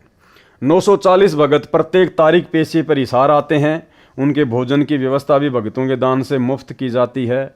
उनको जाते समय 2 दिन का भोजन भी साथ दिया जाता है जो दूर स्थान से आते हैं। उनको आने जाने का किराया भी दिया जाता है। कुछ एक किराया नहीं लेते, वे नाम मात्र ही हैं। इससे भगतों को महसूस नहीं हो रहा है कि हम कष्ट उठा रहे हैं, क्योंकि उनको दास के सत्संगों से ज्ञान भी हो गया है। परमेश्वर कबीर जी ने कहा है, कबीर मानव संसारी लगन में दुख सहे करोड़ा, सतगुरु शरण में आए के जो दुख सहे सो थोड़ा। अर्थात मानव स्त्री पुरुष अपने सांसारिक कार्यों में अनेकों कष्ट सहन करते हैं, मुकदमे भी होते हैं, जेलों में भी जाते हैं, यात्रा में गर्मी सर्दी में आते जाते हैं, पैसे भी खर्च होते हैं, समय भी व्यर्थ जाता है, कष्ट भी उठाते हैं। कभी कभी तो सर्दी के मौसम में रेलवे स्टेशन पर एक चद्दर में रात गुजारनी पड़ जाती है। किसी की पुत्र वधू ने आत्महत्या कर ली, सारा परिवार जेल में, धन खर्च, कष्ट भी, घर का नाश हो जाता है। इसके विपरीत भगत परमात्मा की भक्ति व सतगुरु शरण में जो कष्ट उठाते हैं उनका समय व्यर्थ नहीं होता। वे भक्ति सुमरण करते करते यात्रा करते हैं, उनका खर्च हुआ किराया धर्म माना जाता है। जो हिसार कोर्ट में केस में हाजिरी के लिए तारीखों पर आते हैं उनको आम के आम, गुटलियों के दाम दोनों मिलते हैं। जैसे अनेकों अनुयायी गुरुजी के दर्शन व जेल धाम पर दंडवत प्रणाम करने महीने में कई बार आते हैं, जो निकट के निवासी हैं, दूर दूर स्थान वाले भी महीने में 2 महीने में दंडवत प्रणाम करने संत दर्श को चलने का पुण्य लाभ लेने आते हैं। अब भाइयों और बहनों, संत दर्श का पुण्य लाभ ऐसे नहीं मिलता है। संत दर्श का पुण्य लाभ जब मिलता है जब आपको संत के दर्शन हों, संत का आशीर्वाद मिले, उसको संत दर्श का लाभ मिलता है। संत दर्श को चालिए तज माया अभिमान, और ज्यों ज्यों कदम आगे धरे त्यों त्यों यज्ञ समान। ये वाणी परमात्मा ने किस परिस्थिति में बोली थी? जब द्वापर युग में पांडवों का यज्ञ सफल नहीं हो रहा था और श्री कृष्ण जी 5 पांडवों को नंगे पैर सुदर्शन सुपच की झोपड़ी में लेके गए थे। उस समय के लिए परमात्मा ने ये वाणी बोली है कि संत दरस को चालिए तज माया अभिमान, क्योंकि श्री कृष्ण जी और 5 पांडव 2-3 किलोमीटर पहले ही अपने रथ से नीचे उतर गए थे, नंगे पैर हो लिए थे और परमात्मा की झोपड़ी तक गए थे। और जब वो झोपड़ी में गए तो सुपथ सुदर्शन के रूप में उनको परमात्मा के दर्शन भी हुए। क्या आज वर्तमान में हिसार जेल के आगे नाक रगड़ने वालों को संत रामपाल जी के दर्शन हो रहे हैं? क्या संत रामपाल जी का आशीर्वाद मिल रहा है? इसलिए भाइयों और बहनों, ये आप और हमारी ये परीक्षा है। इस वाणी का फायदा उठाकर सतलोक आश्रम मैनेजमेंट हरियाणा वालों ने हमारे को मूर्ख बनाया। अगर हिसार जेल के आगे जाकर नाक रगड़ने से, दंडवत प्रणाम करने से ही गुरुजी का आशीर्वाद मिलता है, तो भाई फिर बाकी दिन जो आप अपने घर पर आरती के समय, सत्संग सुनने से पहले या वैसे सुबह शाम जो गुरुजी को दंडवत प्रणाम करते हो अपने घर पर, इसका मतलब उस दंडवत का तो कोई लाभ आपको नहीं मिल रहा, क्योंकि लाभ तो आपको हिसार जेल के आगे जाकर दंडवत करने से ही मिलेगा। क्या आपके घर पर परमात्मा नहीं है? क्या आपके घर पर आपके गुरुदेव भगवान विराजमान नहीं है? अगर आपके घर पर गुरुजी विराजमान नहीं है तो घर पर आप जो दंडवत करते हैं तो क्या दीवारों के सामने करते हैं? क्या जो आप ज्योति जलाते हैं अपने घर पर तो क्या आप दीवारों के सामने जलाते हैं? क्या आपके घर पे परमात्मा नहीं है? तो यहाँ सतलोक आश्रम मैनेजमेंट हरियाणा ने परमात्मा की इस वाणी का फायदा उठाकर ज़्यादा से ज़्यादा संख्या में भक्तों को इशार तारीखों पर बुलवाया ताकि कोर्ट की कार्यवाही में बाधा उत्पन्न हो। तो ये हमारी ज्ञान की परीक्षा है वर्तमान में। मात्र हिसार जेल के आगे जाने से, माथा रगड़ने से कोई लाभ नहीं मिलेगा। परमात्मा कहते हैं मोकों कहाँ ढूंढे रे बंदे, मैं तो तेरे पास में। और हम रोज संध्या आरती पढ़ते हैं, गुरुदेव क्या कहते हैं? घट ही में गंगा, घट ही में जमुना, घट ही में है जगदीश सतगुरु तारेंगे।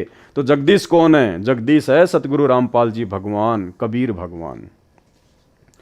तो जितने भी लोग हिसार की तारीखों पर जाया करते थे वो सब के सब लोग अपनी अज्ञानता को जाहिर किया करते थे। ठीक है, यदि वैसे आपको कोई काम है, आपको हिसार जाना है और यदि आपका जेल से होकर रास्ता है, आपका जेल के आगे से होकर आपको जाना पड़ता है, तो आप जी वहाँ पर दंडवत कीजिए, कोई दिक्कत नहीं है। लेकिन स्पेशली यदि आप जी दंडवत करने के लिए हिसार जेल जाते हैं तो ये भगत की ज्ञानहीनता है। कबीर संत मिलन को चालिए तज माया अभिमान, जो जो कदम आगे रखे सो सो यज्ञ समान। संत मिलन को चालिए। क्या आपको संत मिलता था?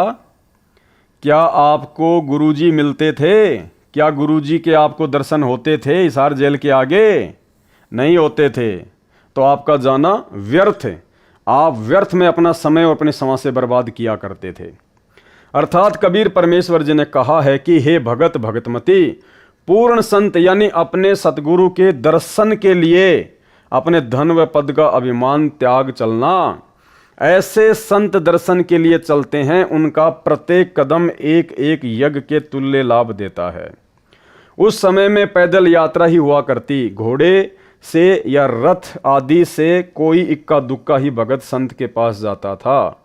इसलिए कदम की गणना बताई है। वर्तमान में वाहन से ही यात्रा अधिक है, उनको भी कदम के हिसाब से लाभ मिलेगा, क्योंकि आसाम, मध्य प्रदेश, गुजरात, राजस्थान का दूर स्थान, बिहार आदि दूर देश प्रदेश से गाड़ी से आना भी खाला जी का घर नहीं है। हिम्मत है उन पुण्यात्माओं की, वह विशेष कृपा है परमेश्वर कबीर जी की उनके ऊपर, जो ऐसे कलयुग में सब कार्य छोड़कर गुरु दर्शन को चल पड़ते हैं। लेकिन गुरु जी के दर्शन भी तो होने चाहिए, दर्शन भी तो होने चाहिए गुरु जी के।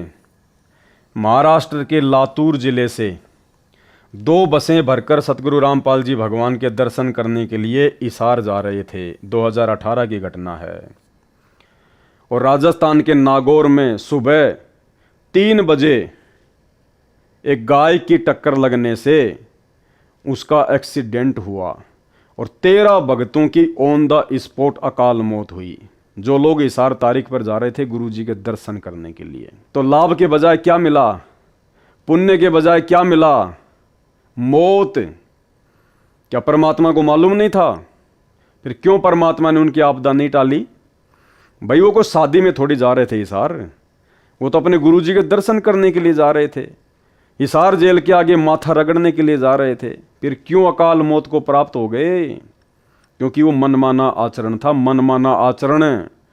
वो वीडियो दास आपको बहुत बार दिखा चुका है, एक बार अब भी दिखा देता हूं ताकि आपको यकीन हो। नमस्कार, वन इंडिया हिंदी में आपका स्वागत है। राजस्थान के नागौर में शनिवार तड़के बड़ा हादसा हो गया। नागौर के कुचामन सिटी के पास 2 मिनी बसें बेकाबू होकर पेड़ से टकरा गई। इस हादसे में 12 लोगों की मौत हो गई, जबकि दर्जन भर लोग घायल हैं। घायलों को स्थानीय अस्पताल में भर्ती कराया गया है। पुलिस के मुताबिक महाराष्ट्र के लातूर और सोलापुर के लोग 2 मिनी बस में सवार होकर हरियाणा के हिसार जा रहे थे। बस किशनगढ़ हनुमानगढ़ मेगा हाईवे से कुचामन सिटी के पास से गुजर रही थी, तभी सामने लावारिस गौवंश आ गए। इन्हें बचाने की कोशिश में एक मिनी बस बेकाबू हो गई और सड़क किनारे खिजड़ी के पेड़ से जा टकराई। उसके पीछे चल रही बस भी बेकाबू हो गई और पेड़ से टकरा गई। वहीं इस दर्दनाक हादसे में एक बच्ची और 4 महिलाओं समेत 12 लोगों की मौत हो गई। वहीं दोनों बसों में सवार यात्रियों में से 10 लोग घायल हैं, जिनमें से 6 की हालत बेहद गंभीर बताई जा रही है। फिलहाल इस खबर में इतना ही। तमाम अपडेट्स के लिए बने रहिए वन इंडिया हिंदी के साथ। तो भाई और बहनों, वीडियो आपने देख लिया। अब आपको यकीन हो जाना चाहिए कि हम जो भक्ति कर रहे हैं वो सत्य पुरुष की भक्ति कर रहे हैं। ये सौद स्वरूपी राम है। ये शरीर तो केवल एक दिखावा है, असल में ये कबीर परमात्मा है, तेज पुंज की देह है। कहे कबीर, सुनो बे साधो, मैं तो हूँ विश्वास में। और जिसको विश्वास नहीं है कि गुरुजी मेरे घर पर नहीं है, गुरुजी तो जेल में बैठे हैं, वो सबसे बड़ा अज्ञानी है। मोकू कहाँ ढूंढे रे बंदे, मैं तो तेरे पास में। न गर्मी देखते हैं न सर्दी देखते हैं, धन्य है उनके माता पिता जिनसे जन्म लिया। धन्य ये भगत भगतमती जिनमें यह प्रबल प्रेरणा बनी है। इनको पूर्ण ज्ञान है। सांसारिक लगन में भी तो अनेकों कष्ट भोगने पड़ते हैं, परमात्मा प्राप्ति के लिए यह कष्ट कुछ भी नहीं है। इनका बेड़ा पार होगा। कुछ पाने के लिए कुछ करना भी पड़ता है। अगर इतना ही पुण्य जबरदस्त भक्तों को इसार की तारीखों पर जाने से, इसार जेल के आगे जाकर दंडोत प्रणाम करने से मिलता है, तो भाई पिछले 3 वर्षों से कोरोना के बाद में क्यों एक भी भगत इसार जेल के आगे नहीं जा रहा? क्यों पहले की तरह संगत को इसार की तारीख पर जाने के लिए मैसेज नहीं डाला जा रहा? क्या मैनेजमेंट नहीं चाहता कि भक्तों के पुण्य बने, भगत तुरंत सतलोक चले जाएं? तो भाई और बहनों, संकेतों को समझो, परमात्मा के संकेतों को। काल के दूत संजय दिल्ली ने भक्तों को जेल धाम हिसार में आने से रोका। कहा कि हिसार नहीं जाना, मेरे पास आना। यह संगत को उपरोक्त संत मिलन को चलने वाले पुण्य से वंचित करवाकर भक्ति हानि करवाना चाहता था। परंतु दास के आदेश के पश्चात और अधिक संगत हिसार आने लगी, जबकि आदेश किसी ने नहीं सुना गुरु जी का। किसी ने नहीं सुना कि भाई तुम हिसार की तारीखों पे आओ, हिसार की तारीखों पे आओ। जब तक सूरज चांद रहेगा, भक्तों भक्तमतियों तुम्हारा नाम रहेगा। कौन से भगत और भक्तमतियों का? जो ज्ञान को आधार बनाकर चल रहे हैं, उनका इस परीक्षा के समय में। इस प्रकार जो मुकदमे में हैं, वे मुकदमे की सेवा में हिसार कोर्ट में पेशी पर आते हैं, उनको भी यही लाभ मिलता है। उनको तो मार मार खीर खिलाई जा रही है। किनको? जिन लोगों के ऊपर बरवाला कांड में मुकदमे लगे थे, गुरुदेव कह रहे हैं उनको तो मार मार खीर खिलाई जा रही है। इसका अर्थ यह है कि यदि उन भक्तों के ऊपर परमात्मा बरवाला कांड में मुकदमे नहीं लगवाता, तो वो भगत अब तक परमात्मा से दूर हो चुके होते, वो भक्ति छोड़ चुके होते। या तो अपनी पहले वाली पूजा पाठ में लग जाते या दूसरे पंथों में चले जाते। लेकिन अच्छी आत्माएं थी, इसलिए परमात्मा ने उनको अपने चरणों में लगाए रखने के लिए उनके ऊपर मुकदमे लगवाए, ताकि वो मजबूरीवश परमात्मा से जुड़े रहें, अपने गुरुजी से जुड़े रहें। इसलिए परमात्मा कह रहे हैं उनको तो मार मार के खीर खिलाई जा रही है। धन्य भाग है उनका, पूर्ण ज्ञान है उनको भी, नहीं तो विचलित हो जाते। कोई भी टस से मस नहीं हुआ। 1-2 ज्ञान में कच्चे थे, वह उसके संजय दिल्ली के जाल में फंसे हैं, ना कि पवन दास के जाल में। गीता अध्याय 3 श्लोक 14-15 का सरलार्थ। संपूर्ण प्राणी अन्न से उत्पन्न होते हैं, क्योंकि नर मादा से उत्पत्ति उनके शरीर से निकले बीज से होती है। बीज अन्न खाने से बनता है, इसलिए कहा है अन्न की उत्पत्ति वृष्टि बारिश के जल से होती है। पहले समय में सब कृषि बारिश पर निर्भर थी, इसलिए कहा है बारिश यज्ञ धार्मिक अनुष्ठान जो विधि विधान से किया जाता है उससे होती है। धार्मिक अनुष्ठान शास्त्रों में वर्णित विधि से किए कर्मों से होता है।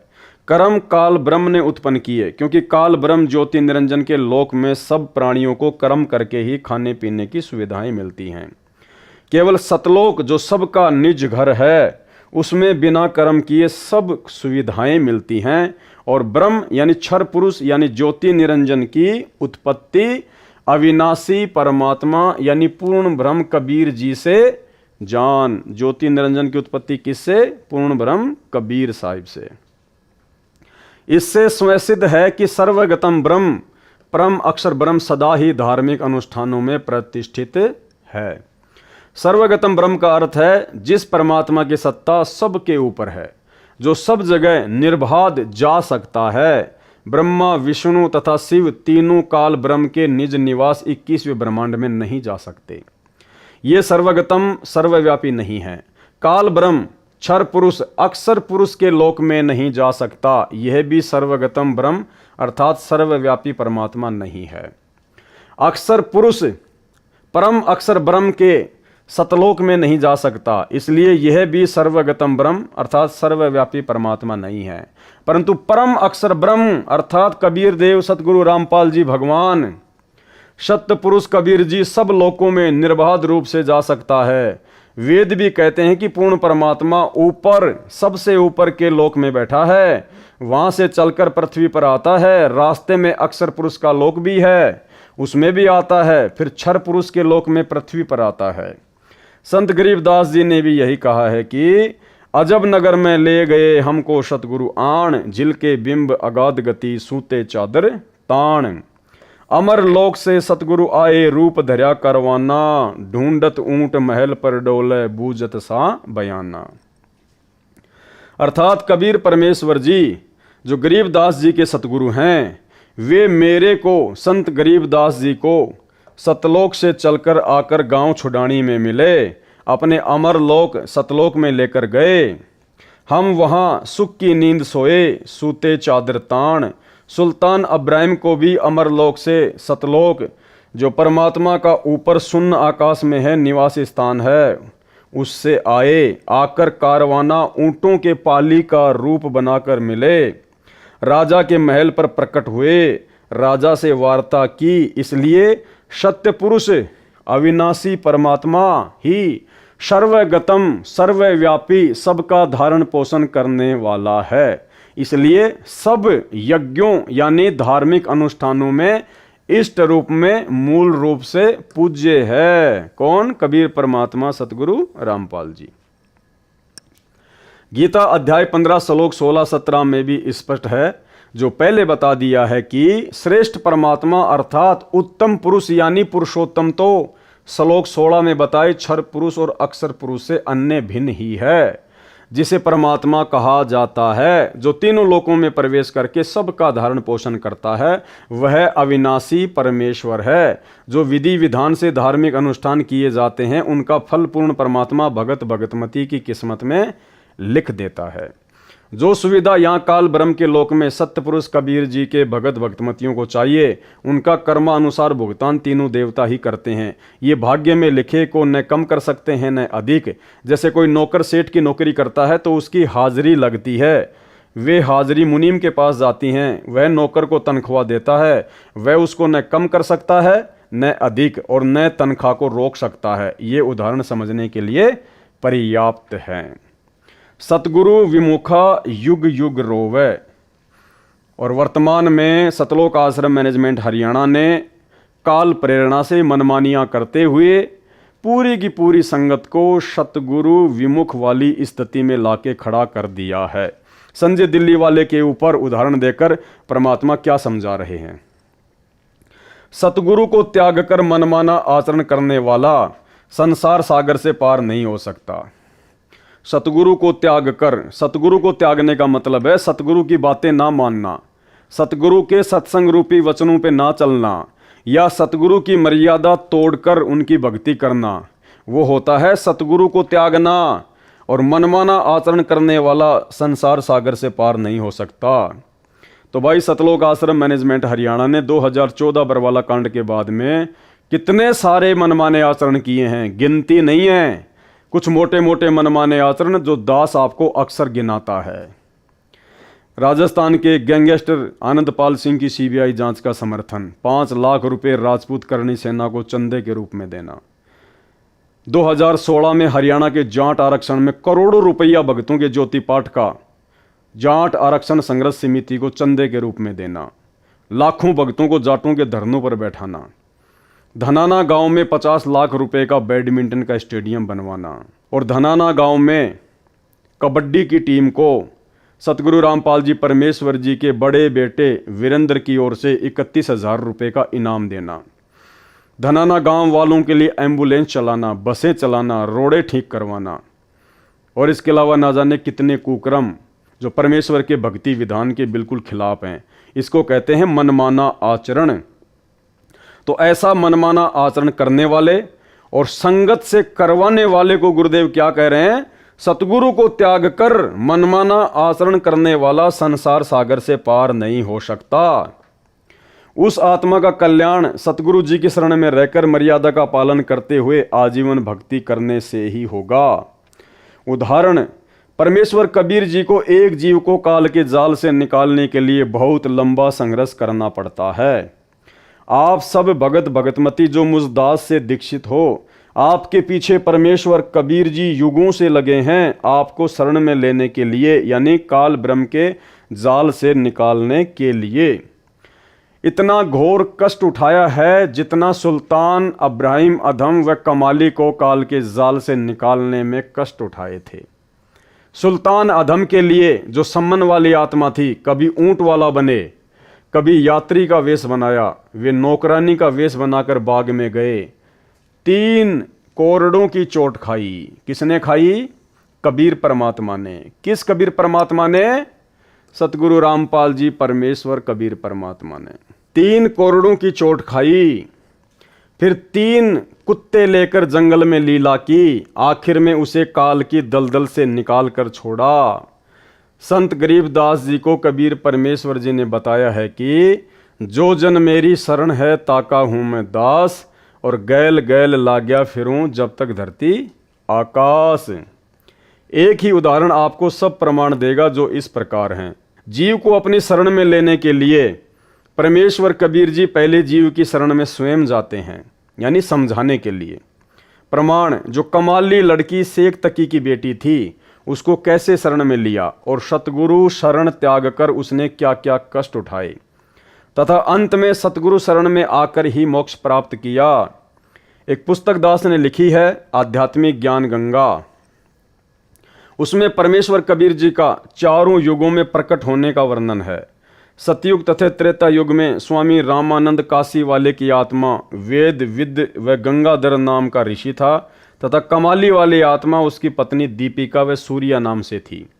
जो दोनों युगों में जन्मे, वे दोनों प्रत्येक युग में पति पत्नी बने, दोनों जन्मों में निसंतान रहे। उन आत्माओं को शरण में लेने के लिए परमेश्वर कबीर जी दोनों युगों में बालक रूप में उनको मिले। उनको अपने परवरिश की सेवा देकर पुण्य भागी बनाया, परंतु उन जीवनों में उन दोनों ने दीक्षा नहीं ली। शरीर छोड़कर दोनों स्वर्ग गए। फिर दोनों का पृथ्वी पर भिन्न भिन्न स्थानों पर जन्म होता रहा। स्वामी रामानंद जी को भी कलयुग में शिष्य बनकर शरण में लिया। कमाली की कथा इस प्रकार है। दीपिका व सूर्या वाली आत्मा मुसलमान धर्म में राबिया नाम की कन्या के रूप में जन्मी। जब वह 12-13 वर्ष की थी तब सतपुरुष कबीर जी उसको जिंदा बाबा के रूप में जंगल में मिले। उसे ज्ञान समझाया। पूर्व जन्म के शुभ संस्कार से, यहाँ पर यह प्रिंटिंग में मिस्टेक हुई है सतलोक आश्रम मैनेजमेंट हरियाणा के द्वारा। यहाँ पर ये लड़की है, ना कि ये लकड़ी। उसे ज्ञान समझाया। पूर्व जन्म के शुभ संस्कार से लड़की ने शीघ्र ज्ञान समझकर दीक्षा ले ली। 4 वर्ष वह साधना की, फिर धर्म के व्यक्तियों के दबाव से त्याग दी। मुसलमान धर्म वाली साधना करने लगी। पूरी कथा आप पुस्तक आध्यात्मिक ज्ञान गंगा तथा पुस्तक कबीर परमेश्वर में पढ़ें। यहाँ केवल उसी प्रसंग पर चर्चा करूंगा जो आप जी को समझाना चाहता हूँ। राबिया गुरुद्रोही नहीं हुई, गुरु विमुख हो गई, यानी गुरु जी को त्याग दिया, यानी उनके द्वारा बताई सत्य साधना किसी कारण से त्याग दी, जिस कारण से उसको पूर्व जन्मों में की बाल भगवान कबीर जी की सेवा तथा राबी वाले जन्म में 4 वर्ष की सत्य साधना से 3 मानव जन्म और मिले। राबिया वाले जन्म में विवाह हुआ, परंतु पति से मिलन भी नहीं किया। आजीवन ब्रह्मचार्य का पालन किया। मक्का धाम की हज यात्रा के दौरान मार्ग में एक कुतिया जो प्यास से मरने वाली थी को कुएं से जल निकाल कर पिलाया, उसकी जान बचाई। कुएं की बाल्टी कुएं में गिरी थी, यानी बाहर नहीं थी। राबिया ने अपने सिर के बाल उखाड़े, उसकी रस्सी बनाई, अपने शरीर के वस्त्र उतार कर रस्सी से बांधे, कुएं में वस्त्र भिगो भिगो कर कुतिया की प्यास बुझाई। सिर से रक्त निकला, उसे वस्त्रों के जल से साफ किया। गीले वस्त्र पहने यात्रा पर पैदल जा रही थी, चलने लगी। उसी समय मक्का वाला मंदिर उड़कर कुएं के साथ लगकर खड़ा हो गया। राबिया तो चली ही मक्के के लिए थी, तुरंत मक्के में प्रवेश किया। मक्का हवाई जहाज की तरह उड़ चला, उसी स्थान पर स्थापित हो गया। पूरे मुसलमान समाज में राबिया की भक्ति की चर्चा हुई। सबने मान लिया कि राबिया तो सीधी स्वर्ग बहिशत में जाएगी, परंतु ऐसा नहीं हुआ। संत गरीबदास जी ने बताया है कि गोरख से ज्ञानी घणे, सुखदेव जति जिहान, सीता सी बहु भारिया, संत दूर अस्तान। अर्थात गोरखनाथ जी परमात्मा कबीर जी से ज्ञान सुनकर मान बैठा था कि मेरे समान कोई ज्ञानी नहीं, परंतु पार नहीं हुआ क्योंकि उसको निज नाम नहीं मिला। परमेश्वर कबीर जी ने कहा कि 33 अरब ज्ञान हम भाखा, मूल ज्ञान हम गुप्त ही राखा। सुखदेव ऋषि जैसे जति पुरुष दुनिया भर के हैं, यानी अनेकों हैं जो केवल अपनी पत्नी तक ही सीमित रहे हैं तथा पर स्त्री को कभी नहीं छुआ। सीता जैसी भारिया पत्नी बहुत हैं जो अपने पति के अतिरिक्त अन्य पुरुष में सौपन में भी आस्था नहीं करती। परंतु मोक्ष तो सतगुरु की शरण में सत्य साधना मर्यादा में रहकर करने से होगा, यानी मर्यादा भक्ति में प्रथम है। और जिन मर्यादाओं का अकाल सतलोक आश्रम मैनेजमेंट हरियाणा के साथ जुड़ी हुई संगत में पड़ा हुआ है, केवल उपरोक्त महिमा से नहीं होगा। तुम जो ये काम कर रहे हो ना, मर्यादा तोड़कर जगत वालों का साथ देना, धनाना वालों का साथ देना, स्टेडियम बनाना, बसें चलाना, एम्बुलेंस चलाना, तो गुरुदेव कहते हैं कि तुम्हारी फोकट समाज में महिमा बन जाएगी, लेकिन उपरोक्त महिमा से नहीं होगा। क्या मोक्ष नहीं होगा तुम्हारा? मोक्ष तो मर्यादा में रहकर गुरु जी के वचन में चलने से ही होगा। कहा है कि उपरोक्त प्रकार के मानव असंख्य मिल जाएंगे, परंतु संत का घर दूर है। संत का घर दूर यानी मर्यादा में रहकर भक्ति करने वाले भक्तों के घर बहुत दूर हैं। यानी संत सतगुरु के समान महान व कल्याणकारक कोई नहीं। ऐसे संत का मिलना सुदुर्लभ है। गीता अध्याय 7 श्लोक 19 में भी काल ब्रह्म ने कहा है कि हे अर्जुन, बहुनाम जन्मानाम अंतते ज्ञानवान माम पर पद्यते वासुदेव सर्वम इति स महात्मा सुदुर्लभ है। अर्थात मुझ काल ब्रह्म की भक्ति अनेकों जन्म जन्मांतरों के बाद कोई एक करता है। अन्य जन्मों में सब अन्य देवी देवताओं की भक्ति करते रहते हैं, परंतु वासुदेव सर्वव्यापी सबका मालिक परम अक्षर ब्रह्म वही पूज्य है, वही सबका उत्पत्ति करता है, वही सबका धारण पोषण करता है, वही परमात्मा कहा जाता है, वही पुरुषोत्तम उत्तम पुरुष है, वही वास्तव में अविनाशी है। और वो अविनाशी उत्तम पुरुष सबका धारण पोषण करने वाला आप और हमारा सौभाग्य जो सतगुरु रामपाल जी परमेश्वर जी के रूप में हमें प्राप्त हैं। उसी की पूजा करो, उसी परम अक्षर ब्रह्म की पूजा करो, अविनाशी परमात्मा की। यह ज्ञान बताने वाला और उसके पास तीनों नाम हों, उसको सार शब्द का ज्ञान हो। और भाइयों और बहनों, अगले वीडियो में उसी सार शब्द का सतगुरु रामपाल जी भगवान ने इसी पुस्तक जब जब भूल पड़े के पेज नंबर 53 पर स्पष्ट रूप से जिक्र कर रखा है। अगले वीडियो में आप लोगों को पता चलेगा कि वास्तव में सार शब्द क्या है। बिल्कुल सार्वजनिक कर रखा है परमात्मा ने। और जो जो भोले भाई बहन अज्ञानता में, नादानी में, जल्दबाजी में कि ना जाने गुरुजी सार जेल से आएंगे या नहीं आएंगे, मैनेजमेंट वाले सार नाम दे रहे हैं, ले लो ले लो ले लो, सार शब्द ले लो। 1-1 लाख रुपए दे के सार शब्द ले लिया, 21-21 हज़ार रुपए दे के सार नाम ले लिया।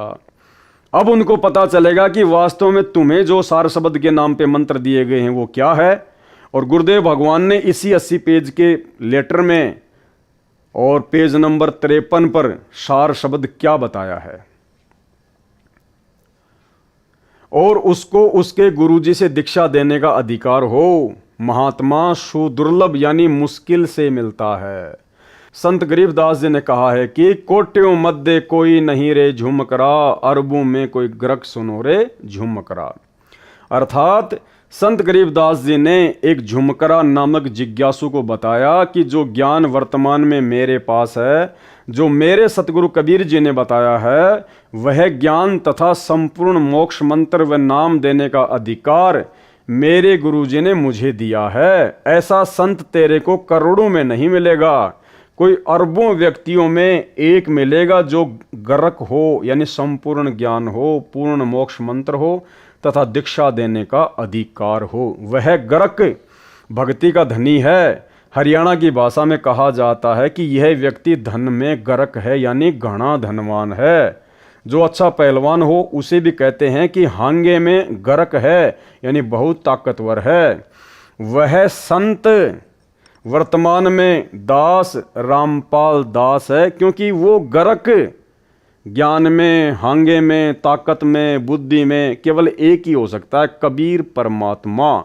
और वही कबीर परमात्मा आप और हमारा सौभाग्य, जो सतगुरु रामपाल जी परमेश्वर जी के रूप में धरती पर प्रकट हैं। सतगुरु कबीर जी स्वयं संत बने। अब देखना, संकेत भी कर दिया परमात्मा ने। यहां तो लिख दिया कि वह संत वर्तमान में दास रामपाल दास है। अब आगे संकेत भी कर दिया, सतगुरु कबीर जी स्वयं ही संत बने थे, स्वयं ही सतपुरुष के अवतार बने, यानी स्वयं सतपुरुष हैं। संत, सतगुरु तथा साहिब में कोई अंतर नहीं होता है। तो आज हमारे गुरुदेव भगवान सतगुरु की भूमिका में भी हैं, क्योंकि हमारे सतगुरु हैं, हमें नामोपदेश दे रहे हैं। संत की भूमिका में भी हैं, क्योंकि हम कहते हैं कि संत रामपाल जी महाराज, संत रामपाल जी महाराज। भगत की भूमिका में भी हैं, क्योंकि 17 फरवरी 1988 को आदरणीय राम देवानंद जी से इन्होंने नाम दीक्षा ली लोक दिखावे में। तो सतगुरुदेव भगवान स्वयं परमात्मा तो हैं ही हैं, साहिब तो हैं ही हैं, संत की भूमिका में भी हैं, साधु की भूमिका में भी हैं, सतगुरु की भूमिका में भी हैं और सत्य पुरुष भी हैं। तो यहाँ गुरुदेव ने इशारा कर दिया कि वो कबीर परमात्मा, वो सतगुरु कबीर जी जो स्वयं ही संत बनते हैं, सतपुरुष बनते हैं, सतगुरु बनते हैं, उसमें और साहिब में यानी परमात्मा में कोई अंतर नहीं होता है। इसीलिए हम सत्सेवक भाई बहनों ने परमेश्वर जी के इसी प्रकार के सत्संगों को आधार बनाकर, इसी प्रकार के वचनों को आधार बनाकर इस कागज की काल्पनिक कबीर जी की फोटो को अपने घर से बाहर निकाल दिया है। क्योंकि जब सारे के सारे गुण हमारे गुरुदेव भगवान में हैं, एक कै साधें सब सदें, सब साधें सब जाए, और माली सींचे मूल को फले फुले अगाए, तो फिर हमें भला इस कागज के टुकड़े की, कबीर जी की कही जाने वाली काल्पनिक हाथ से बनाई हुई बनावटी फोटो की क्या आवश्यकता है। सतगुरु कबीर जी स्वयं संत बने थे, स्वयं ही सत्य पुरुष के अवतार बने, यानी स्वयं सत्पुरुष हैं। संत, सतगुरु तथा साहिब में कोई अंतर नहीं होता है। गरीब सतगुरु, संत और अवतारा, तीन कला एक दरबारा, यानी उस कबीर परमात्मा के दरबार में सारे रोल वो परमात्मा स्वयं ही निभाता है। एक दरबारा, तीन कला एक दरबारा, यानी सतगुरु भी वही बनता है, संत भी वही बनता है, अवतार रूप में भी वो ही आता है। और इसीलिए परमात्मा रोज हमें नित्य नियम में पढ़ाते हैं कि सतगुरु साहिब एक शरीरा और सतगुरु बिना न लागे तीरा। और साहिब से सतगुरु भय, फिर सतगुरु से भय संत, और धर धर वेख विशाल अंग, ये खेल आदि और अंत। गरीब साहिब से सतगुरु भय, सतगुरु से भय संत, धर धर वेख विशाल अंग, खेल आदि और अंत। तो ये सारा खेल, ये सारी लीला वर्तमान में ये सत्य पुरुष कबीर देव सतगुरु रामपाल जी परमेश्वर स्वयं ही कर रहे हैं। अर्थात कबीर परमेश्वर जी परमेश्वर से सतगुरु तथा संत बने, वे भिन्न रूपों में स्वयं ही आदि अंत सदा ही लीला करते हैं। भगत कबीर व दास कबीर भी वही होते हैं, यानी एक ही समय में आदि अंत सदा ही लीला करते हैं। भगत कबीर व दास कबीर भी वही होते हैं। तो रामपाल दास और सतगुरु रामपाल जी भगवान भी एक ही होते हैं। यानी आज हमारे गुरुदेव ने एक भगत की भूमिका भी निभाई। 17 फरवरी 1988 को आदरणीय राम देवानंद जी से दीक्षा लेकर उनको अपना मुंह बोला गुरु बनाकर लोक दिखावे में, और सन 1994 में सत्संग और नाम दीक्षा देकर सतगुरु की भूमिका भी निभाई। तो क्या कह रहे हैं, भगत कबीर व दास कबीर भी वही होते हैं। यानी एक ही समय में वे सतगुरु, संत, दास तथा भगत होते हैं और ये सारे गुण सतगुरु रामपाल जी भगवान में विद्यमान हैं। सन 1994 से इन्होंने आप और हमारे को नाम दीक्षा देनी शुरू की, तो क्या बन गए, सतगुरु। 17 फरवरी 1988 को इन्होंने लोक दिखावे में लीला करते हुए आदरणीय राम देवानंद जी से नाम दीक्षा ली, तो क्या बने, नाम दीक्षा लेकर भगत। और हम अपने गुरुदेव को क्या कहते हैं, संत रामपाल जी भगवान, तो क्या बने, संत। और सत्य पुरुष फिर ये स्वयं है ही, क्योंकि ये सारी लीला सत्य पुरुष स्वयं ही करता है। जो साकट संजय दिल्ली कहता है कि, ना कि पवनदास कहता है, कौन कहता है, साकट संजय दिल्ली कहता है कि एक समय में एक सतगुरु होता है, एक संत एक ही दोनों रूप में नहीं होता।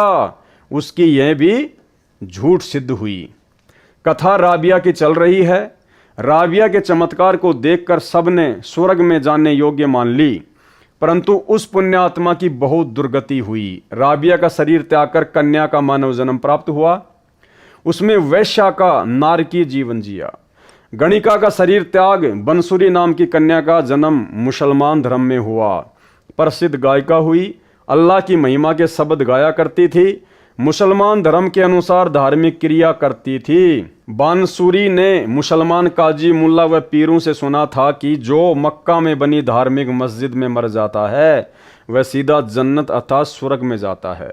बांसुरी वाली आत्मा अल्लाह के प्रति कुर्बान थी, क्योंकि पिछले जन्म की भक्ति थी, मजबूत भक्ति संस्कार थे, परमात्मा की चाहत थी। उसने जन्नत में जाने के लिए अपना सिर काटकर मक्के वाली मस्जिद में चढ़ा दिया, अपनी कुर्बानी दे दी, परंतु कुछ हाथ नहीं लगा। इसके पश्चात बादशाह सिकंदर लोदी के धार्मिक गुरु शेख तकी के घर कन्या का जन्म हुआ। 12 वर्ष की आयु में मृत्यु हो गई।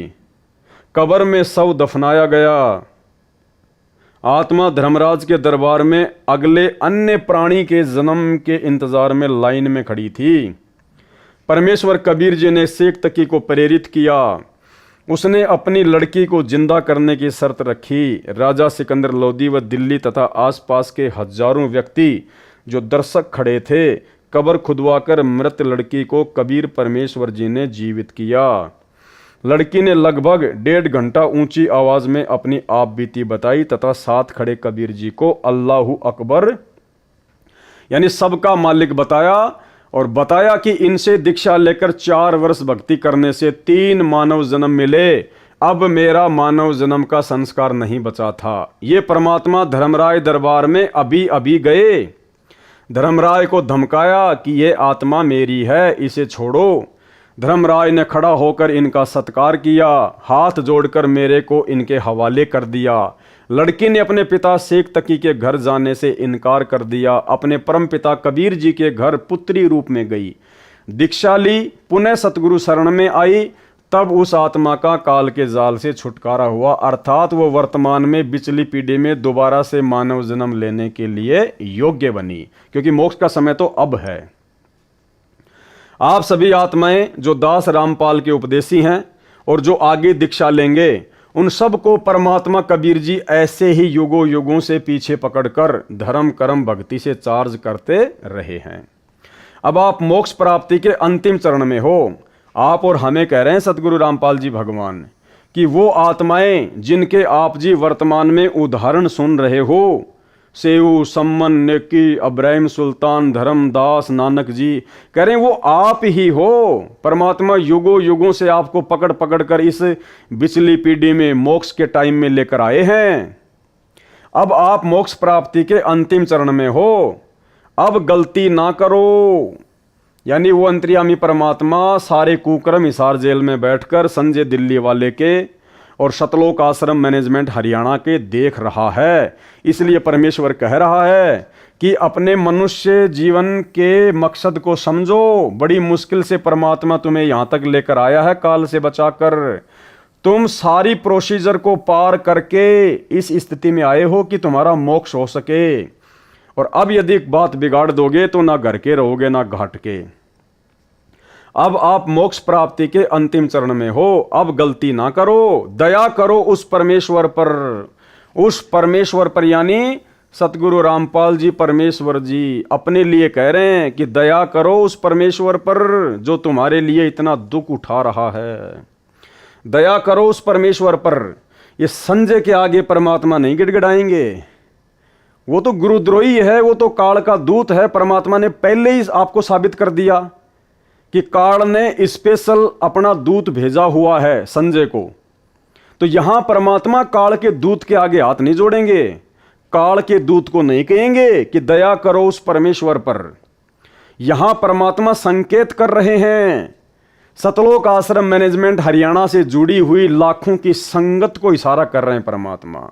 मैनेजमेंट वालों को भी नहीं कह रहे, क्योंकि मैनेजमेंट वाले भी पक्के काल के दूत हैं।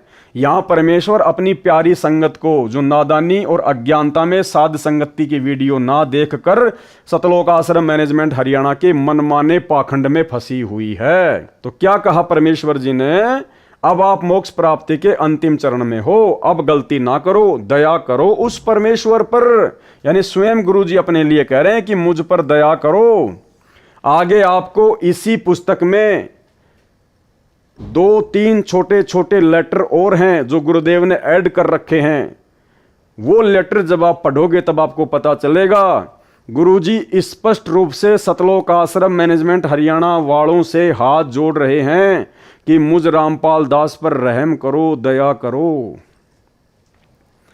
गरीब लख भर सूरा जूझ ही, लख भर सावंत दे, और लख भर यति जिहान में तब सतगुरु शरणा ले। यानी हम इतने मानव जन्म प्राप्त करके, ऐसे ऐसे विशेष मानव जन्म भी हमने प्राप्त किए हैं, तब कहीं जाकर हमारे को सतगुरु की शरण मिलती है। लख भर सूरा जूझ ही, सूरा यानी सूरवीर, जो युद्ध के मैदान में मर जाएगा लेकिन पीछे नहीं हटता, उसको कहते हैं सूरवीर। जो दूसरों के ऊपर होते हुए जुल्मों को, अत्याचारों को देख नहीं सकता, सहन नहीं कर सकता, उसको कहते हैं सूरवीर। तो गुरुदेव भगवान कह रहे हैं कि आप कोई सामान्य आत्माएं नहीं हो। लख भर आपने लाखों बार ऐसे सूरवीर महापुरुषों के जन्म प्राप्त किए हैं। और लख भर सावंत दे, सावंत दे परमात्मा ने उस व्यक्ति को बताया जिसके दोनों हाथ या एक हाथ घुटने से नीचे तक होता है, उसको सावंत दे प्राणी कहते हैं। श्री रामचंद्र जी, दशरथ पुत्र श्री रामचंद्र जी सावंत दे थे। तो गुरुदेव कह रहे हैं कि तुमने ऐसे ऐसे भी लाखों जन्म प्राप्त किए हैं, क्योंकि सावंत दे उसको प्राप्त होती है जिसके पास में भक्ति धन बहुत ज्यादा होता है।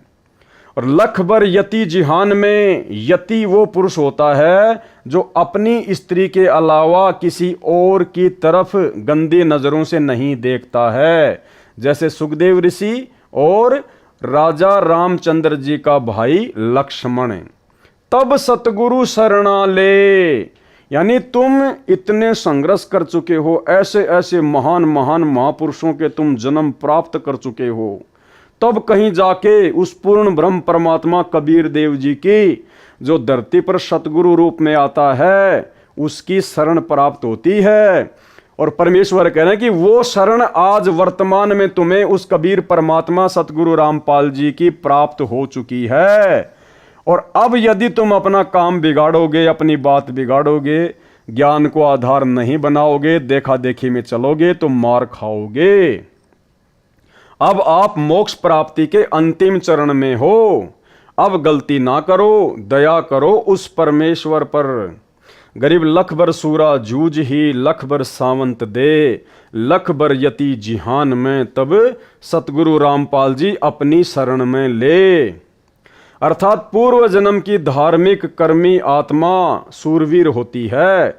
सूरवीर कोई बुराई नहीं करता, निर्बल को नहीं सताता, अन्यायी बलवान से कभी नहीं डरता, अन्याय न करता है न सहन करता है, आन बान शान के लिए, देश के लिए, कौम के लिए कुर्बान हो जाता है, उल्टा कदम नहीं रखता।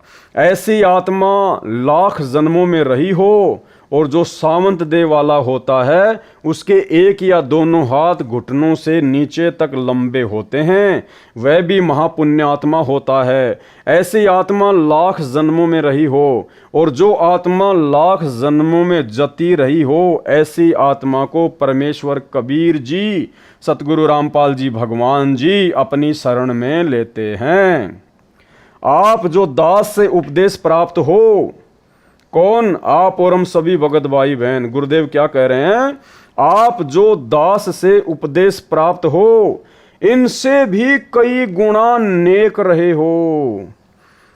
यानी लख बर सूरा जूझ ही, लख बर सावंत दे, लख बर यति जहान में, इनसे भी कई गुणा ज्यादा नेक आत्माएं आप और हम रह चुकी हैं, जिनको आज गुरुदेव भगवान ने अपनी शरण में लिया। आप तो अंतिम चरण में पहुंच गए हो। जो अब गलती करेगा, जो अब गलती करेगा, उसको फिर लंबा सफर तय करके इस अंतिम चरण तक पहुंचना होगा। भाइयों और बहनों, उदाहरण के लिए जैसे एक क्रिकेट की टीम होती है, और जब विश्व कप के लिए मैच होता है तो उस क्रिकेट की टीम को कितने टूर्नामेंट खेलने पड़ते हैं, कितने मैच खेलने पड़ते हैं, कितना संघर्ष करना पड़ता है, कहाँ कहाँ जाना पड़ता है, कितने दिन लगते हैं, कितनी टीमों के साथ में उसको भिड़ना पड़ता है, हारने जीतने का कितना डर होता है, तब कहीं जाकर वो फाइनल में टीम पहुंचती है, यानी लास्ट टीम के साथ में आमने सामने होती है। वो होता है उसका अंतिम चरण।